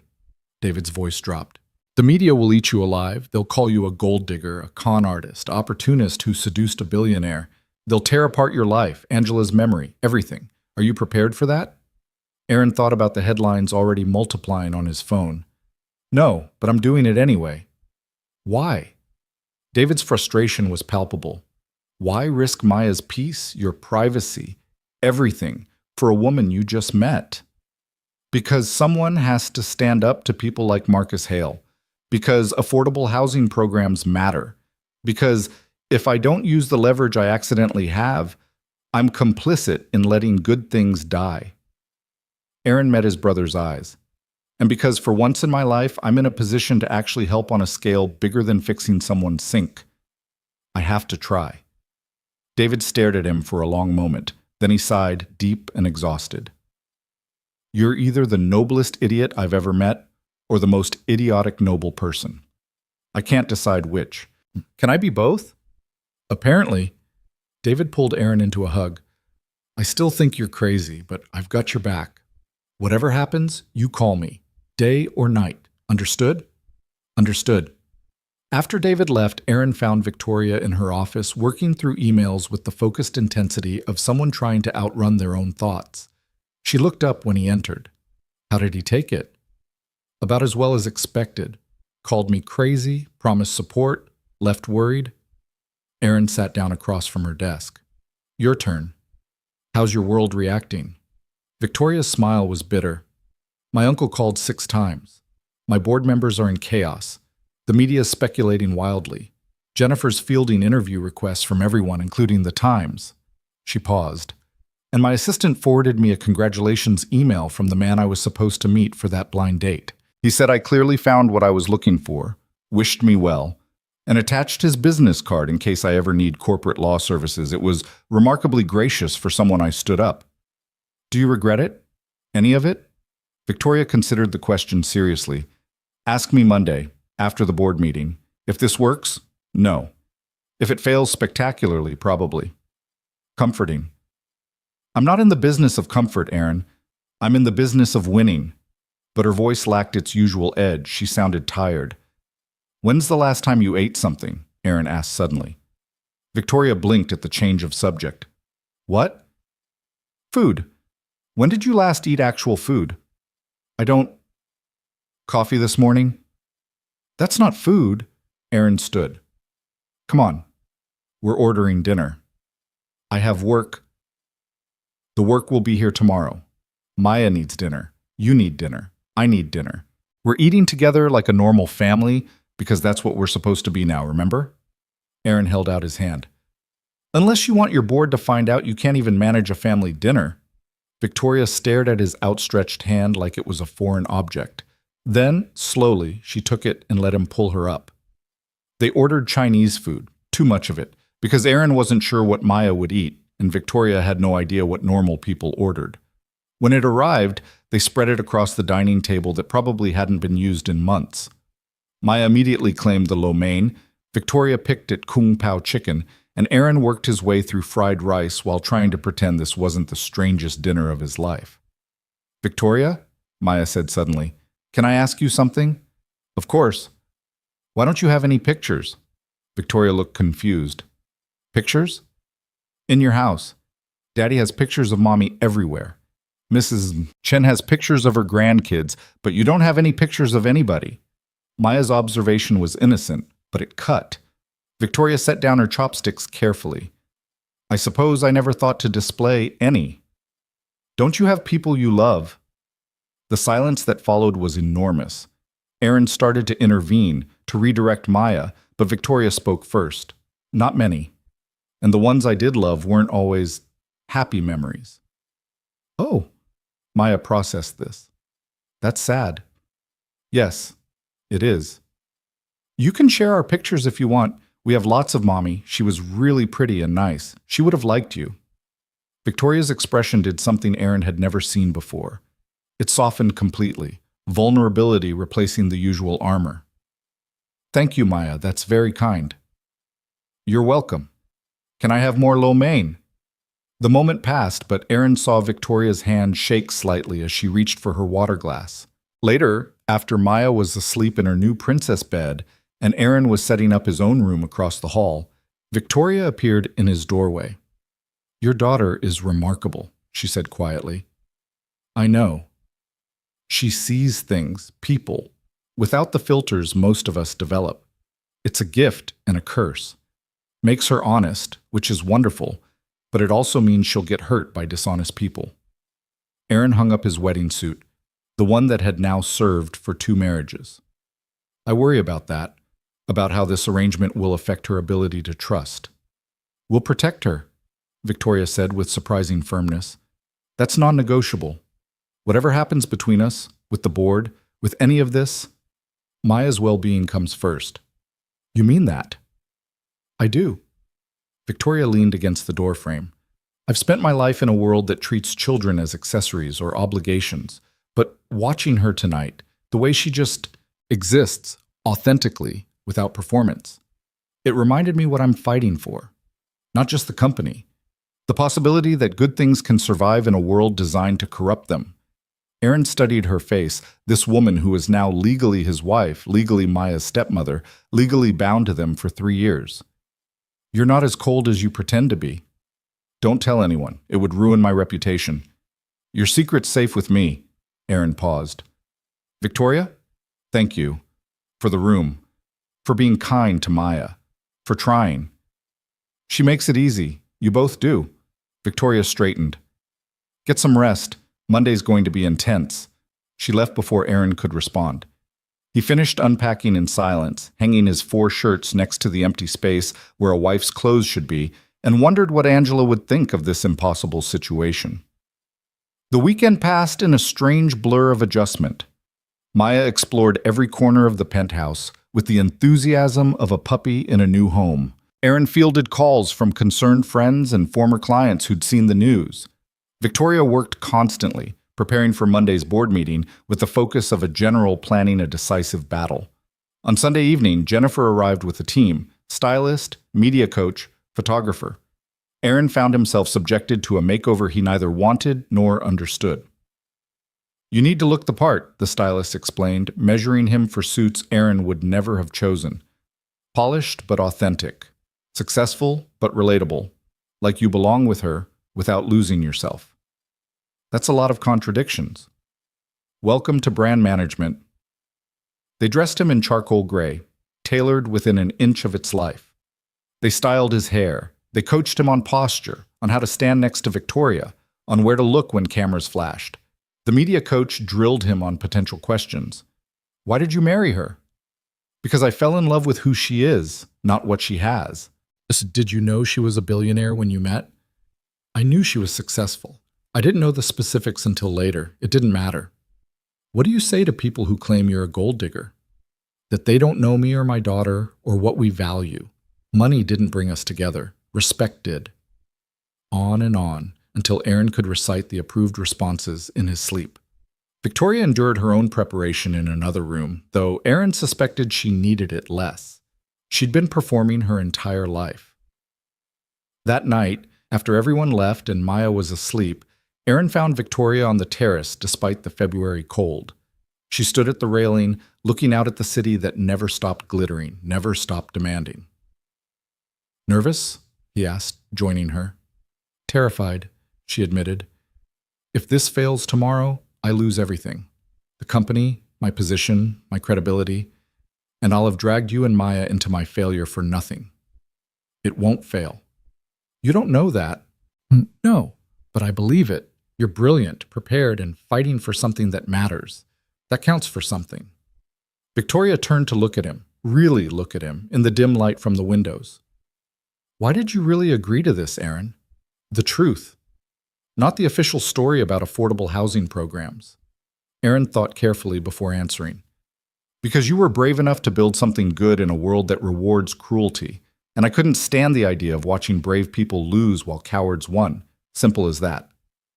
Nothing about this is simple. The core of it is good versus bad, right versus wrong. Someone had to stand with you. I'm glad it's me. Victoria's eyes were bright with something that might have been tears if she'd allowed herself to cry. I've never had anyone stand with me before. Not really. People stand behind me for protection or in front of me for attention. But with me, that's new. Get used to it. You're stuck with me for 3 years. Only 3 years, Victoria said, and Aaron couldn't tell if she was relieved or disappointed. Monday morning arrived with the weight of everything they'd set in motion.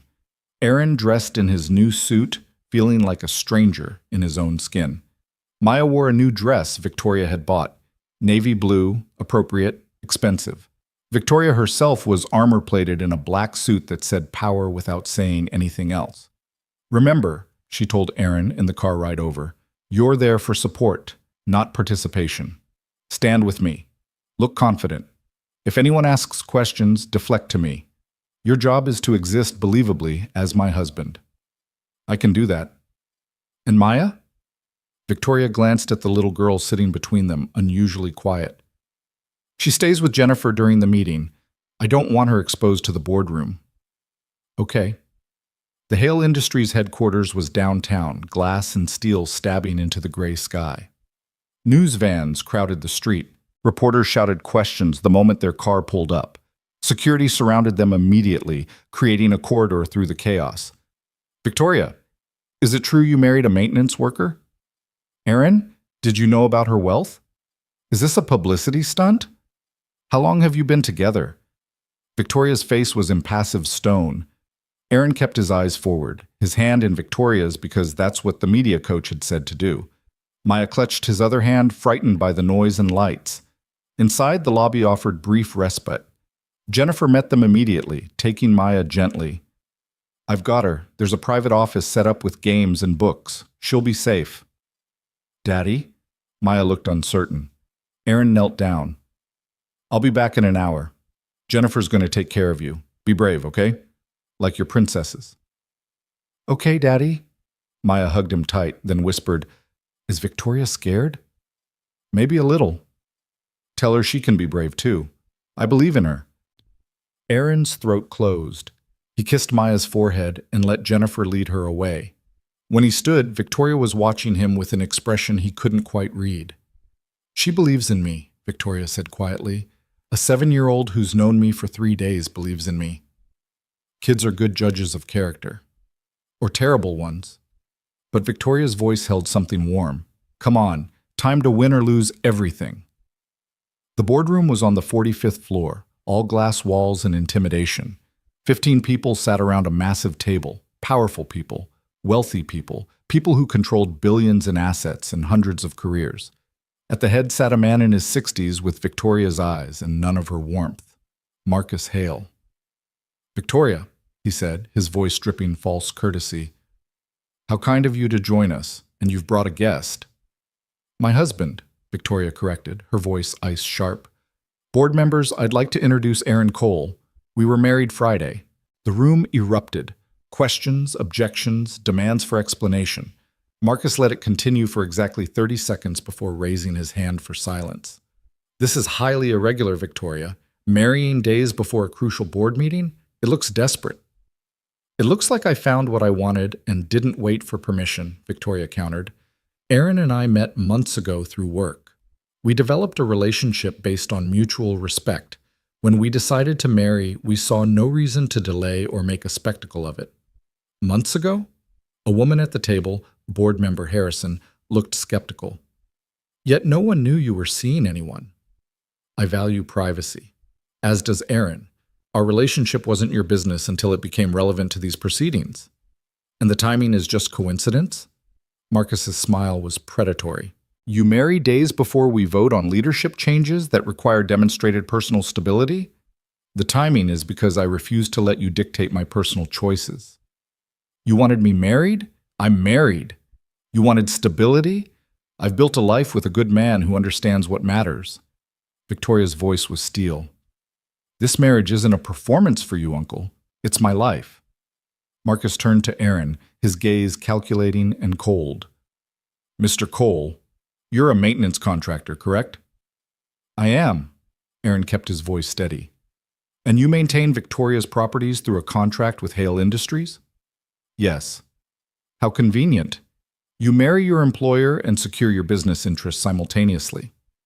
Aaron felt Victoria tense beside him, but he answered calmly. "I married Victoria because I respect who she is. The contract existed before our relationship developed. My business interests are separate from my personal life." "Are they?" "Because from where I sit, this looks like an ambitious contractor who saw an opportunity and seized it." Marcus's voice was silk over venom. "A widower with a young daughter, struggling financially, suddenly married to one of New York's wealthiest women. Forgive me if I find the romance questionable." "Uncle Marcus?" Victoria's voice cracked like a whip. "Enough!" "No, it's fine." Aaron stepped forward slightly, meeting Marcus's gaze directly. "You want to know what I saw when I met Victoria? I saw someone brilliant who'd built something remarkable. I saw someone fighting to preserve programs that help families like mine, affordable housing, sustainability initiatives, community support. I saw someone who could have married any man in her social circle but chose not to because she refused to be bought." "And yet you married her for money," Marcus interrupted. "I married her because she deserves someone who values her work, her integrity, her refusal to compromise what matters. Yes, I'm working class. Yes, I have a daughter to support. Yes, our lives are different, but I've never lied to her, never performed for her, never pretended to be something I'm not. Can you say the same about the suitable candidates you wanted her to choose from?" The silence that followed was absolute. Marcus's face had gone red. Several board members looked uncomfortable. One, a younger man named Torres, was almost smiling. Victoria's hand found Aaron's under the table, squeezed once. "This board called me unstable because I'm unmarried," Victoria said into the quiet. "Well, I'm married now. To a man who sees me as a person, not a position. A man who understands that power without purpose is just tyranny. A man who's raised a daughter alone while building a business from nothing, which is more than most people in this room can claim." She stood, Aaron standing with her.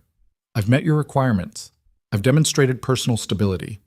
Now vote on leadership based on actual performance instead of arbitrary social metrics." Marcus stood as well. "This isn't over, Victoria.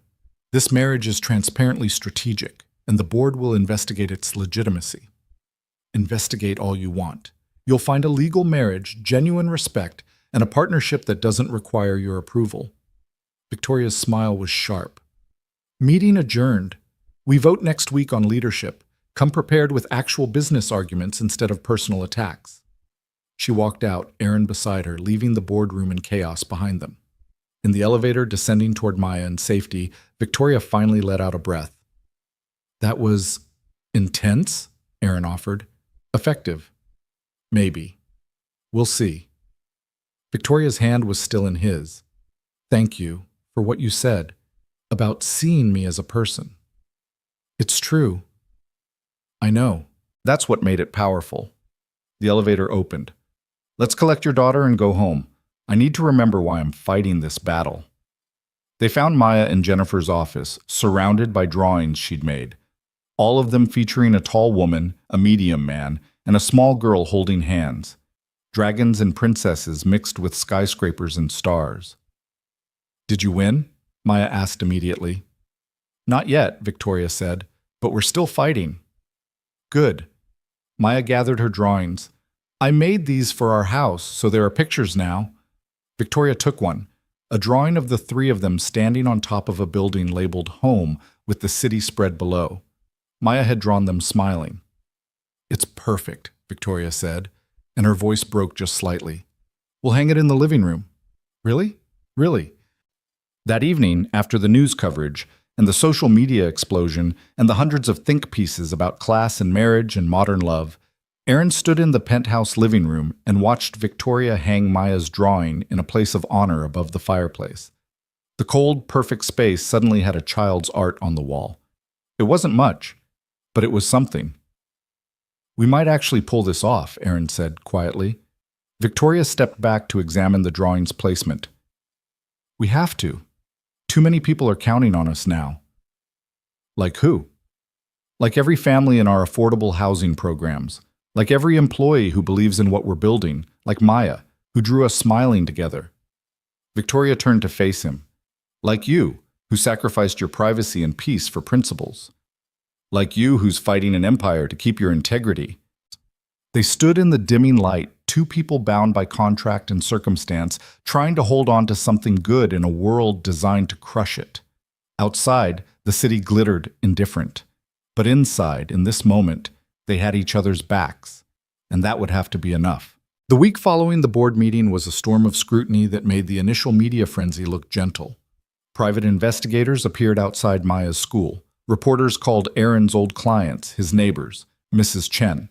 The New York Post ran a front-page story questioning the marriage's legitimacy with a photo of Aaron looking uncomfortable at a charity gala Victoria had insisted they attend.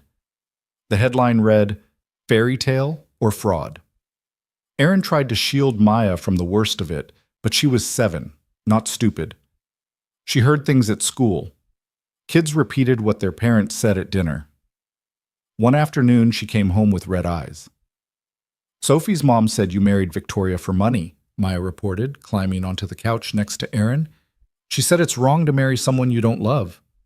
Aaron's chest tightened. What did you tell her?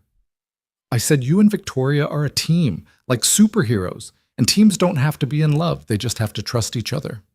Maya's voice was small. But Sophie said that's weird, that married people are supposed to kiss and stuff. Victoria appeared in the doorway, still in her work clothes. She'd clearly overheard. Her expression was carefully controlled, but Aaron saw something painful beneath it.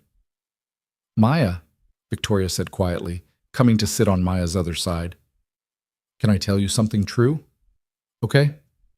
Your father and I aren't married the way most people are married. You're right about that. We don't love each other like he loved your mother, but we do care about each other. We respect each other, and we're trying to protect something important together. Victoria's voice was gentler than Aaron had ever heard it. Sometimes adults make choices that are hard to explain to other people. That doesn't make the choices wrong. It just makes them complicated.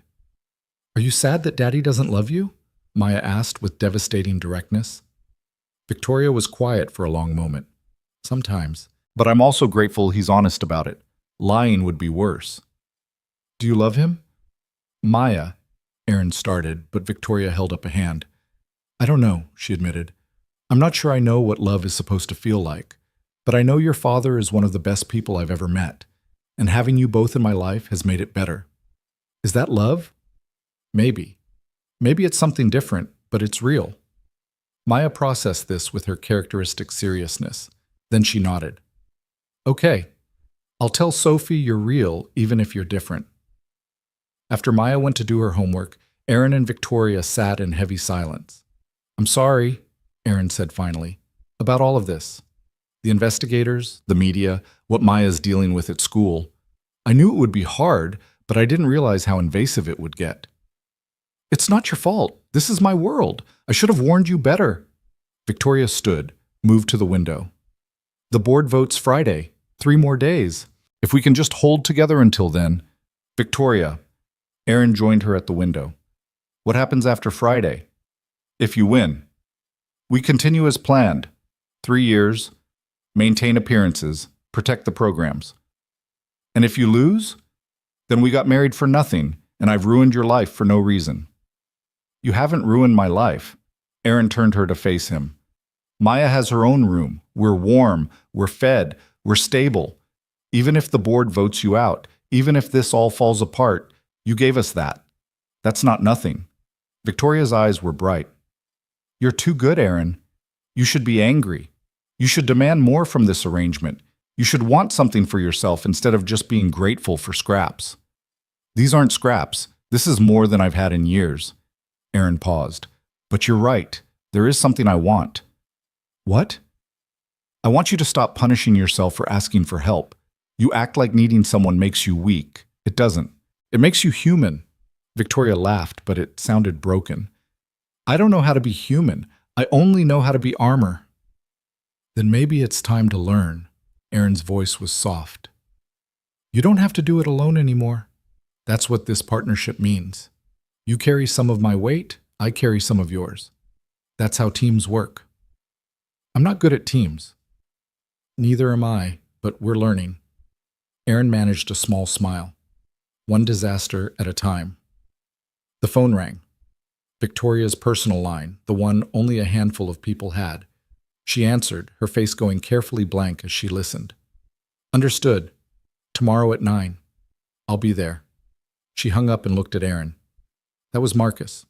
He's called an emergency board meeting. Tomorrow, instead of Friday. Why? He didn't say, but it's not good. He wouldn't move the timeline unless he thought he had something. That night, Erin couldn't sleep. He lay in his too large bed in his own room across from Maya's, staring at the ceiling and trying not to think about what something Marcus might have found. Around 2 in the morning, he gave up and went to the kitchen for water. Victoria was already there, sitting at the island with her laptop, surrounded by documents. Can't sleep either? Erin asked. I don't sleep much, generally. Tonight, especially. Victoria gestured to the papers. I'm reviewing everything, looking for vulnerabilities, trying to predict what Marcus found. Maybe he didn't find anything. Maybe he's bluffing. My uncle doesn't bluff. He's cruel and strategic, but he's not reckless. Victoria closed her laptop. I keep thinking about what Maya said, about us being a team like superheroes. She has more faith in us than I have in myself. Kids see things clearly sometimes, without all the cynicism we layer on. Is that what we have? Cynicism? Erin sat down across from her. I think we have experience. We've both been hurt enough to know that trust is expensive. But maybe that's exactly why this works. We're both too damaged to have illusions. That's a depressing way to frame a marriage. Is it? Or is it honest? Erin leaned forward. Most people marry with all these expectations about forever and perfect happiness. We married knowing exactly what we're getting, a partnership with an expiration date and specific goals, no false promises, no pretending, just 2 people trying to do something good. Victoria studied his face in the dim kitchen light. Do you ever regret it, saying yes? Every time Maya comes home with questions I can't answer. Every time I see your face after another media hit piece. Every time I realize how complicated I've made our lives. Erin paused. But then I think about what we're fighting for, and no, I don't regret it. Even though I dragged you into corporate warfare. You didn't drag me. I chose this. Just like you chose to offer me that first contract instead of the marriage deal. We both made choices, Victoria. Hard ones. That has to count for something. Victoria reached across the island and took his hand, an unusual gesture for her, one that spoke to how frightened she actually was. Whatever Marcus has tomorrow, whatever happens, I want you to know I'm grateful. For your integrity. For your willingness to stand in this mess with me. For being exactly who you are instead of who I expected. Her voice dropped. You were supposed to be simple, Aaron, an uncomplicated handyman I could use for strategy. But you're not simple at all. Is that a problem? I don't know yet. Ask me tomorrow. The emergency board meeting was set in the same room where they'd faced Marcus the previous week.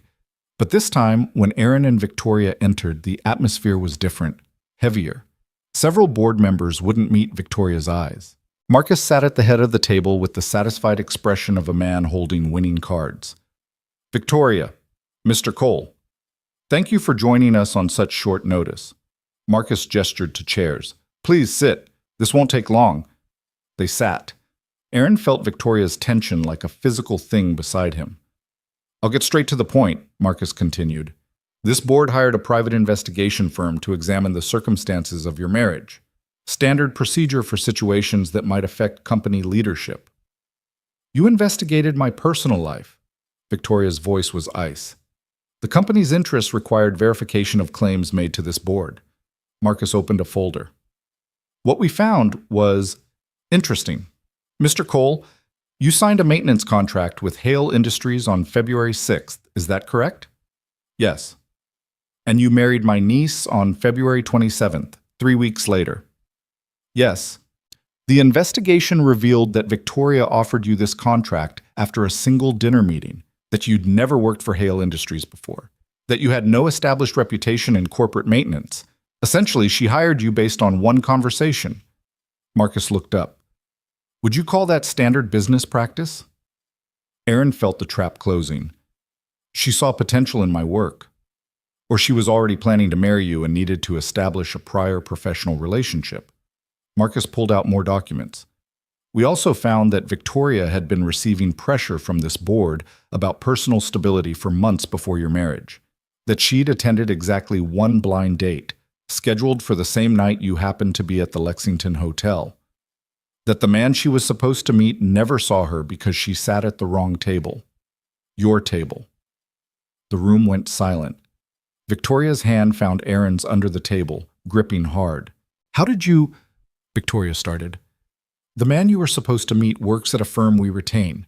When asked about the failed date, he mentioned the odd circumstances, how the hostess apologized profusely for a seating error, how Victoria Hale had apparently sat with someone else instead. It took very little investigation to connect the dots. Marcus's smile was triumphant. This entire marriage is a fabrication. You met by accident, Victoria offered an unnecessary contract to establish a connection, then approached this man with a business proposition to marry for appearances. That's not, Aaron began, but Marcus cut him off. We have the timeline, Mr. Cole. We have the contract details. We have testimony from restaurant staff. What we don't have is any evidence of a genuine relationship before the marriage. No photos together, no witnesses to dates, no history whatsoever. Marcus addressed the board. This marriage is a strategic sham designed to manipulate this board's legitimate concerns about leadership stability. I move for immediate termination of Victoria's position as CEO. The room erupted. Board members arguing, some supporting Marcus, others defending Victoria. Aaron watched it all unfold with a strange sense of detachment, like he was watching a car crash in slow motion.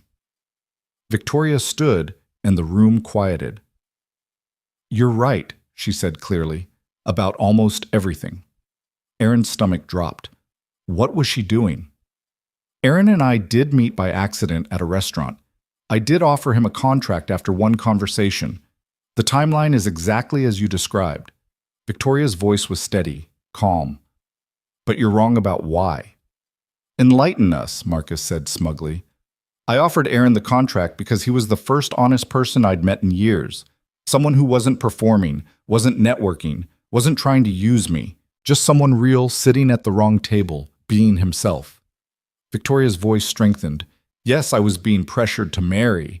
Yes, I initially considered using that pressure strategically, but when I actually proposed a marriage arrangement to Aaron, when I offered him $50 million to play my husband, he refused. The room went silent. He walked away from $50 million because it violated his principles, because he won't sell himself for money, regardless of the amount, because he's raising his daughter to value integrity over wealth.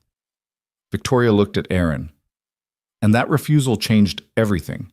It made me realize that the board's demands for stability weren't about my leadership ability. They were about control, about forcing me to conform to standards that have nothing to do with performance. "This is a nice story," Marcus interrupted, "but it doesn't change the facts. You married him to manipulate this board." "No, I married him because he was the only person who saw me as something other than a position to exploit." Victoria turned back to the board. "And yes, the timing was strategic. Yes, it serves my interest to be married when this board demands marriage. But I'm not the one who made that a requirement for leadership. You did." Board member Harrison spoke up. "Victoria, even if your feelings are genuine, the timeline is suspicious. How do we know this isn't just an elaborate performance?" "You don't," Aaron said, standing, "and that's the point." Everyone looked at him. He took a breath and continued. "You're asking us to prove something that can't be proven. Love, respect, partnership, these things don't have receipts. You can't timeline them into legitimacy." Aaron's voice was firm. "Victoria's uncle says our marriage is fake because it happened too fast. But how long is long enough? Would 6 months be real? A year? Who decides the acceptable timeline for human connection? Mr. Cole?" Marcus started. "I'm not finished. You say we have no history, no photos, no evidence, but most of what matters in a relationship happens in private, in quiet conversations, in moments of crisis, in decisions about who you want to become." Aaron looked around the table. "Victoria and I don't have a traditional marriage. We're not in love the way movies show it. But we're partners. We respect each other. We're trying to build something good together. If that doesn't count as legitimate, then I don't know what does." "Beautiful speech," Marcus said coldly. "But fundamentally, you're still a working-class contractor who married a billionaire 3 weeks after getting a lucrative contract. The optics are damning." "The optics are that your niece chose someone based on character instead of pedigree. If you find that damning, that says more about you than it does about us." Aaron's voice hardened. "You want to remove her because she won't play by rules designed to keep power in the hands of people like you. Well, here's the truth. Victoria Hale is the best CEO this company has ever had. She's tripled your value, improved every metric that matters, and done it while maintaining programs that actually help people. The only reason you want her out is because she won't submit to your control." "You have no idea what you're talking about," Marcus snapped. "Don't I? I've spent my entire life watching people like you step on people like me. Rich people who think money equals worth, who believe working-class people exist to serve them, who can't imagine that someone from my world might have something to offer beyond manual labor." Aaron's voice rose. "You're not concerned about this company. You're concerned that a woman is running it better than you ever could, and you're using my marriage to her as an excuse to take back power you never deserved in the first place." The silence that followed was absolute. Marcus's face was purple with rage. Several board members looked uncomfortable, but one, Torres, the younger man who'd almost smiled during the first meeting, was nodding slowly. "Mr. Cole makes a compelling point," Torres said. "We've been so focused on the legitimacy of this marriage that we've ignored the relevant question: has Victoria's personal life affected her professional performance?" "The concern is about judgment," Marcus began. "Her judgment has been exemplary," another board member interjected. "Profits are up. Employee satisfaction is up. Our sustainability initiatives have won awards. What exactly are we concerned about?" "The appearance," Torres cut off Marcus, "is not the same as reality. And the reality is that Victoria Hale has consistently delivered results that exceed this board's expectations. If her marriage is unconventional, so what? Unconventional doesn't mean unsuccessful." The tide was turning. Aaron could feel it. Other board members were nodding, reconsidering. Marcus saw it too. His expression went from triumphant to desperate. "We had an agreement. All of you said—" "We said we had concerns about stability," Harrison interrupted. "Victoria has addressed those concerns. She's married. She has a family. Whether that marriage fits traditional models is irrelevant to her capacity to lead." This is absurd. Marcus stood abruptly. You're going to let her win with this obvious manipulation? I'm going to let her keep the position she's earned through actual performance, Harrison said firmly. Personal life questions are secondary to business results, and Victoria's results speak for themselves. One by one, board members voiced agreement. Not all of them. Marcus had his loyalists, but enough. More than enough. When the vote came, it was 9-6 in Victoria's favor. She would remain CEO. Marcus gathered his materials with jerky, furious movements. This isn't over. I'll take this to the shareholders. You'll do nothing, Victoria said quietly, steel in every word. Because if you continue this campaign, I'll release every piece of documentation showing how your leadership nearly bankrupted this company before I took over. I'll show the shareholders exactly why the board brought me in to replace you. And I'll make sure everyone knows that your objection to my marriage has nothing to do with company interests and everything to do with your ego. Marcus stared at her with pure hatred. Then he walked out without another word. After the board members filed out, some offering quiet congratulations, others avoiding eye contact, Victoria and Aaron stood alone in the conference room. We won, Aaron said, almost disbelieving. You won, Victoria corrected. That speech about character and pedigree, about rich people stepping on working-class people, that's what turned the room. Torres was the swing vote, and you gave him the argument he needed. I just said what was true. Exactly. Victoria's smile was genuine for the first time Aaron could remember. You were authentically yourself, and it saved everything. They should have celebrated, should have gone somewhere expensive and toasted their victory. Instead, they went home to the penthouse, to Maya, to normal. Maya was drawing at the dining table when they entered. She looked up immediately, reading their faces. You won? We won, Victoria confirmed. Maya launched herself at Victoria, an unexpected hug that made Victoria freeze for a moment before her arms came up to hold the little girl. I knew you would. You're the strongest person I know except Daddy. Victoria's eyes met Aaron's over Maya's head, and something passed between them.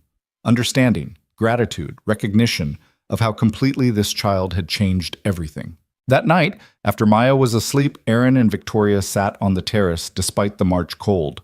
What happens now? Aaron asked. Now we live our lives. You maintain properties. I run the company. Maya grows up. We fulfill our 3-year agreement. Victoria paused. Unless you want out, you've done what you promised. I wouldn't hold you to the full term. Aaron was quiet for a long moment, thinking about the past month. The chaos, the scrutiny, the constant pressure, but also the stability. The way Maya had bloomed with her own room and new books. The way he'd stopped worrying about rent and medical bills. The way Victoria had slowly, almost imperceptibly, started to soften around the edges. I don't want out, he said finally. Do you? No. Victoria's voice was soft. Which is strange because I expected to hate this, having people in my space, having to consider others' needs, but it's actually… She trailed off. Nice? Don't tell anyone. It would ruin my reputation. Aaron laughed. Your secret's safe. They sat in comfortable silence, watching the city lights. Aaron, Victoria said eventually, when you told Maya I care about you both, that wasn't just for her benefit, was it? No. Good, because it's true. I do care. More than I expected to. More than I'm comfortable with, honestly. Victoria turned to look at him. This was supposed to be simple, a transaction, but you've made it complicated. Is that bad? I don't know yet. Victoria's smile was slight but real. Ask me in 3 years. 3 years passed faster than Aaron expected and slower than he could believe. Days blurred into weeks, into months, into seasons. Maya grew from 7 to 10, losing teeth and gaining height and confidence. Aaron's maintenance company expanded, hiring more people, taking on bigger projects, becoming something he was genuinely proud of. Victoria fought more battles with her board, won most of them, and slowly, grudgingly, learned to share her life with other people. They developed routines. Sunday dinners where they all cooked together, Victoria learning, Aaron teaching, Maya directing. Friday movie nights where Maya chose films and they pretended to enjoy them. Morning coffee where Victoria and Aaron discussed their days before the chaos started. They attended events together. Charity galas where Victoria's hand in Aaron's became automatic rather than strategic. Industry conferences where Aaron learned to navigate conversations with people who'd initially dismissed him but eventually came to respect his perspective. School functions where they both showed up for Maya, presenting as a united front even when they disagreed privately. Somewhere in the second year, they stopped sleeping in separate rooms. Not for intimacy, they maintained that boundary carefully, but because Victoria had nightmares sometimes and Aaron's presence helped. Because Aaron sometimes woke up panicking about money despite their stability, and Victoria could talk him down. Because the performance of being married had become comfortable enough that the reality of separate bedrooms felt more artificial than sharing space. Maya noticed, of course, she noticed everything. "Are you and Victoria in love now?" she asked Aaron one morning in year 3.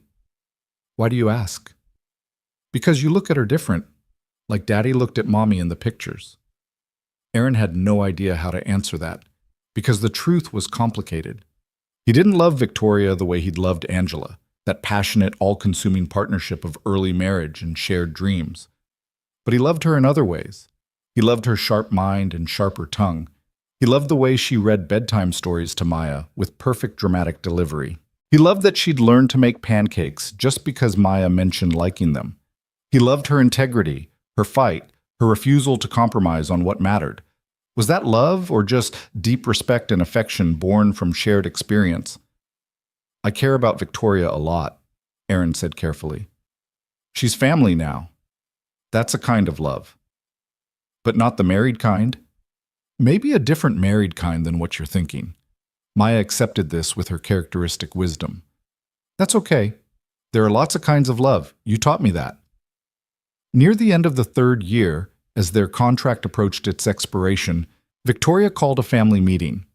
They gathered in the living room where Maya's drawings still hung on the walls, 3 years of art documenting their strange family's evolution. "Our agreement expires in 2 months," Victoria said without preamble. "We need to discuss what happens next." Aaron's stomach tightened.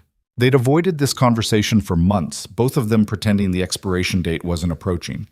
Maya looked between them. "You're getting divorced?" "The contract specified 3 years," Victoria explained gently. "That time is ending." "But do you want to get divorced?" Maya's voice was small. Victoria looked at Aaron. He looked back. The silence stretched. "I don't," Victoria said finally. "But I don't know if Aaron does." "I don't want to either," Aaron admitted. "But I don't know what we're doing if we stay married. We're not in love. We're not a traditional couple. What would we be?" "What we've been," Victoria said simply. "Partners, family, whatever this is that we've built together." "That doesn't seem fair to you. You could find someone who actually loves you romantically, someone from your world who—" "Aaron," Victoria's voice was firm, "in 3 years, you've given me more genuine partnership than anyone else in my entire life. You've challenged me. You've called me on my bullshit. You've shown up for Maya and for me without expecting anything in return. Why would I trade that for some hypothetical romantic relationship that would probably be less honest than what we have?" "Because people are supposed to want romance," Aaron said. "Love, passion, all the things we don't have." "Do we not have love?" Victoria asked quietly. "It might not look like fairy tales, but I love you, Aaron. I love the life we've built. I love coming home to you and Maya. I love that you make me better. That's real, even if it's not traditional." Maya was watching them with wide eyes. Aaron felt something crack open in his chest, something he'd been protecting since Angela died, some last wall he'd kept up against fully committing to this impossible situation. "I love you too," he said, and the words felt true in a way that surprised him. "Not the way I loved Angela, but that doesn't make it less. Just different." "So we stay married?" Maya asked hopefully. "If your dad agrees," Victoria said. Aaron thought about the past 3 years. The growth, the challenges, the unexpected joy of building something with someone who saw him clearly and chose him anyway. He thought about going back to how things were before. Separate lives, separate spaces, separate everything. It felt wrong. like going backward. We stay married, Aaron confirmed, but we do it honestly, not as a contract, as a real choice we're both making. Agreed. Victoria held out her hand. Aaron took it, and she pulled him close enough to whisper, "Thank you for staying, for choosing this. Thank you for giving me something worth choosing." They didn't kiss. That still felt too complicated, too much like breaking the rules they'd established. But they held each other, and Maya joined the hug. And in that moment, Aaron understood that family wasn't about how you started. It was about who you became together. The announcement that they were staying married caused less fuss than their original wedding. The media had moved on to other scandals. The board was satisfied. Marcus had finally given up his crusade after 2 years of public defeats. Life settled into something Aaron could only describe as contentment. Not the desperate happiness he'd once associated with marriage, but something steadier, more sustainable. He still maintained Hale Industries properties, but now he also consulted on sustainability projects, bringing working-class perspectives to corporate planning. Victoria still ran her company with ruthless efficiency, but she'd learned to delegate, to trust, to occasionally prioritize family dinners over late meetings. Maya thrived. She made friends who didn't care about her stepmother's money. She excelled in school, especially in writing, where she told stories about unconventional families finding their own kind of happy. She never forgot Angela. Aaron made sure of that, but she'd made room in her heart for Victoria too. 4 years after that first wrong table, Aaron stood in the penthouse living room and looked at the walls covered in Maya's drawings, photos from family vacations, evidence of a life fully lived. Victoria came up behind him, her presence familiar and comforting. "Regrets?" she asked. "None that matter." Aaron turned to face her. "You?" "I regret that we wasted a year pretending this was temporary, that we spent so long performing instead of just being." Victoria's smile was soft. "But everything else? Worth it. Even the media scrutiny, the board battles, Marcus's endless plotting? Especially those. They gave me you two. That's not a bad trade." Maya called from her room, something about homework help, and they both moved to answer, falling into the easy rhythm of shared parenting they'd developed. This wasn't the life Aaron had imagined when Angela died and left him alone with a 5-year-old in mounting debt. It wasn't the life Victoria had planned when she'd built her empire with walls high enough to keep everyone out. But it was good. It was real. It was theirs. And sometimes, the wrong table turned out to be exactly right. That evening, after Maya was asleep and the city had settled into its nighttime rhythm, Aaron and Victoria sat on the terrace one last time, not to plan or strategize, but simply to be. "Thank you," Victoria said quietly. "For what?" "For refusing to be bought. For forcing me to do this honestly. For teaching me that partnership matters more than performance."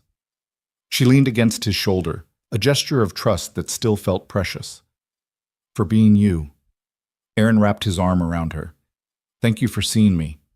For taking a chance on the guy at the wrong table. For giving Maya a home that's actually warm. We made it warm together. Warm." They sat in comfortable silence while the city glittered below. All those lights, all those lives, all those people searching for their own right tables. Aaron thought about that first night, sitting across from Victoria in the Lexington Hotel, feeling completely out of place. He'd been waiting for a client who never came. Instead, he'd found something better. Not a fairy tale, not a perfect love story, but a real partnership built on honesty, respect, and the willingness to stand together when everything tried to push them apart. Maya's voice drifted from her room, talking in her sleep, something about dragons and princesses and families. Victoria smiled. "She's dreaming again. The good kind, I hope." With her. Always the good kind. They stayed there until the cold drove them inside, to the home they'd built from an impossible beginning, to the family they'd become against all odds. Aaron Cole had walked into the Lexington Hotel expecting nothing and had walked out with everything that mattered. The wrong table, the right life, and the understanding that sometimes the best things happen when you're brave enough to sit down anyway and see where the conversation leads. Years from now, Maya would tell her own children about how her father married her stepmother to save a company and ended up saving their family instead. about how love comes in different shapes, and all of them count if they're honest, about how the bravest thing you can do is stay at the wrong table and make it right. But that was future Maya's story to tell. Tonight, in this moment, the Cole Hale family simply existed, imperfect, unconventional, and exactly where they needed to be. Together.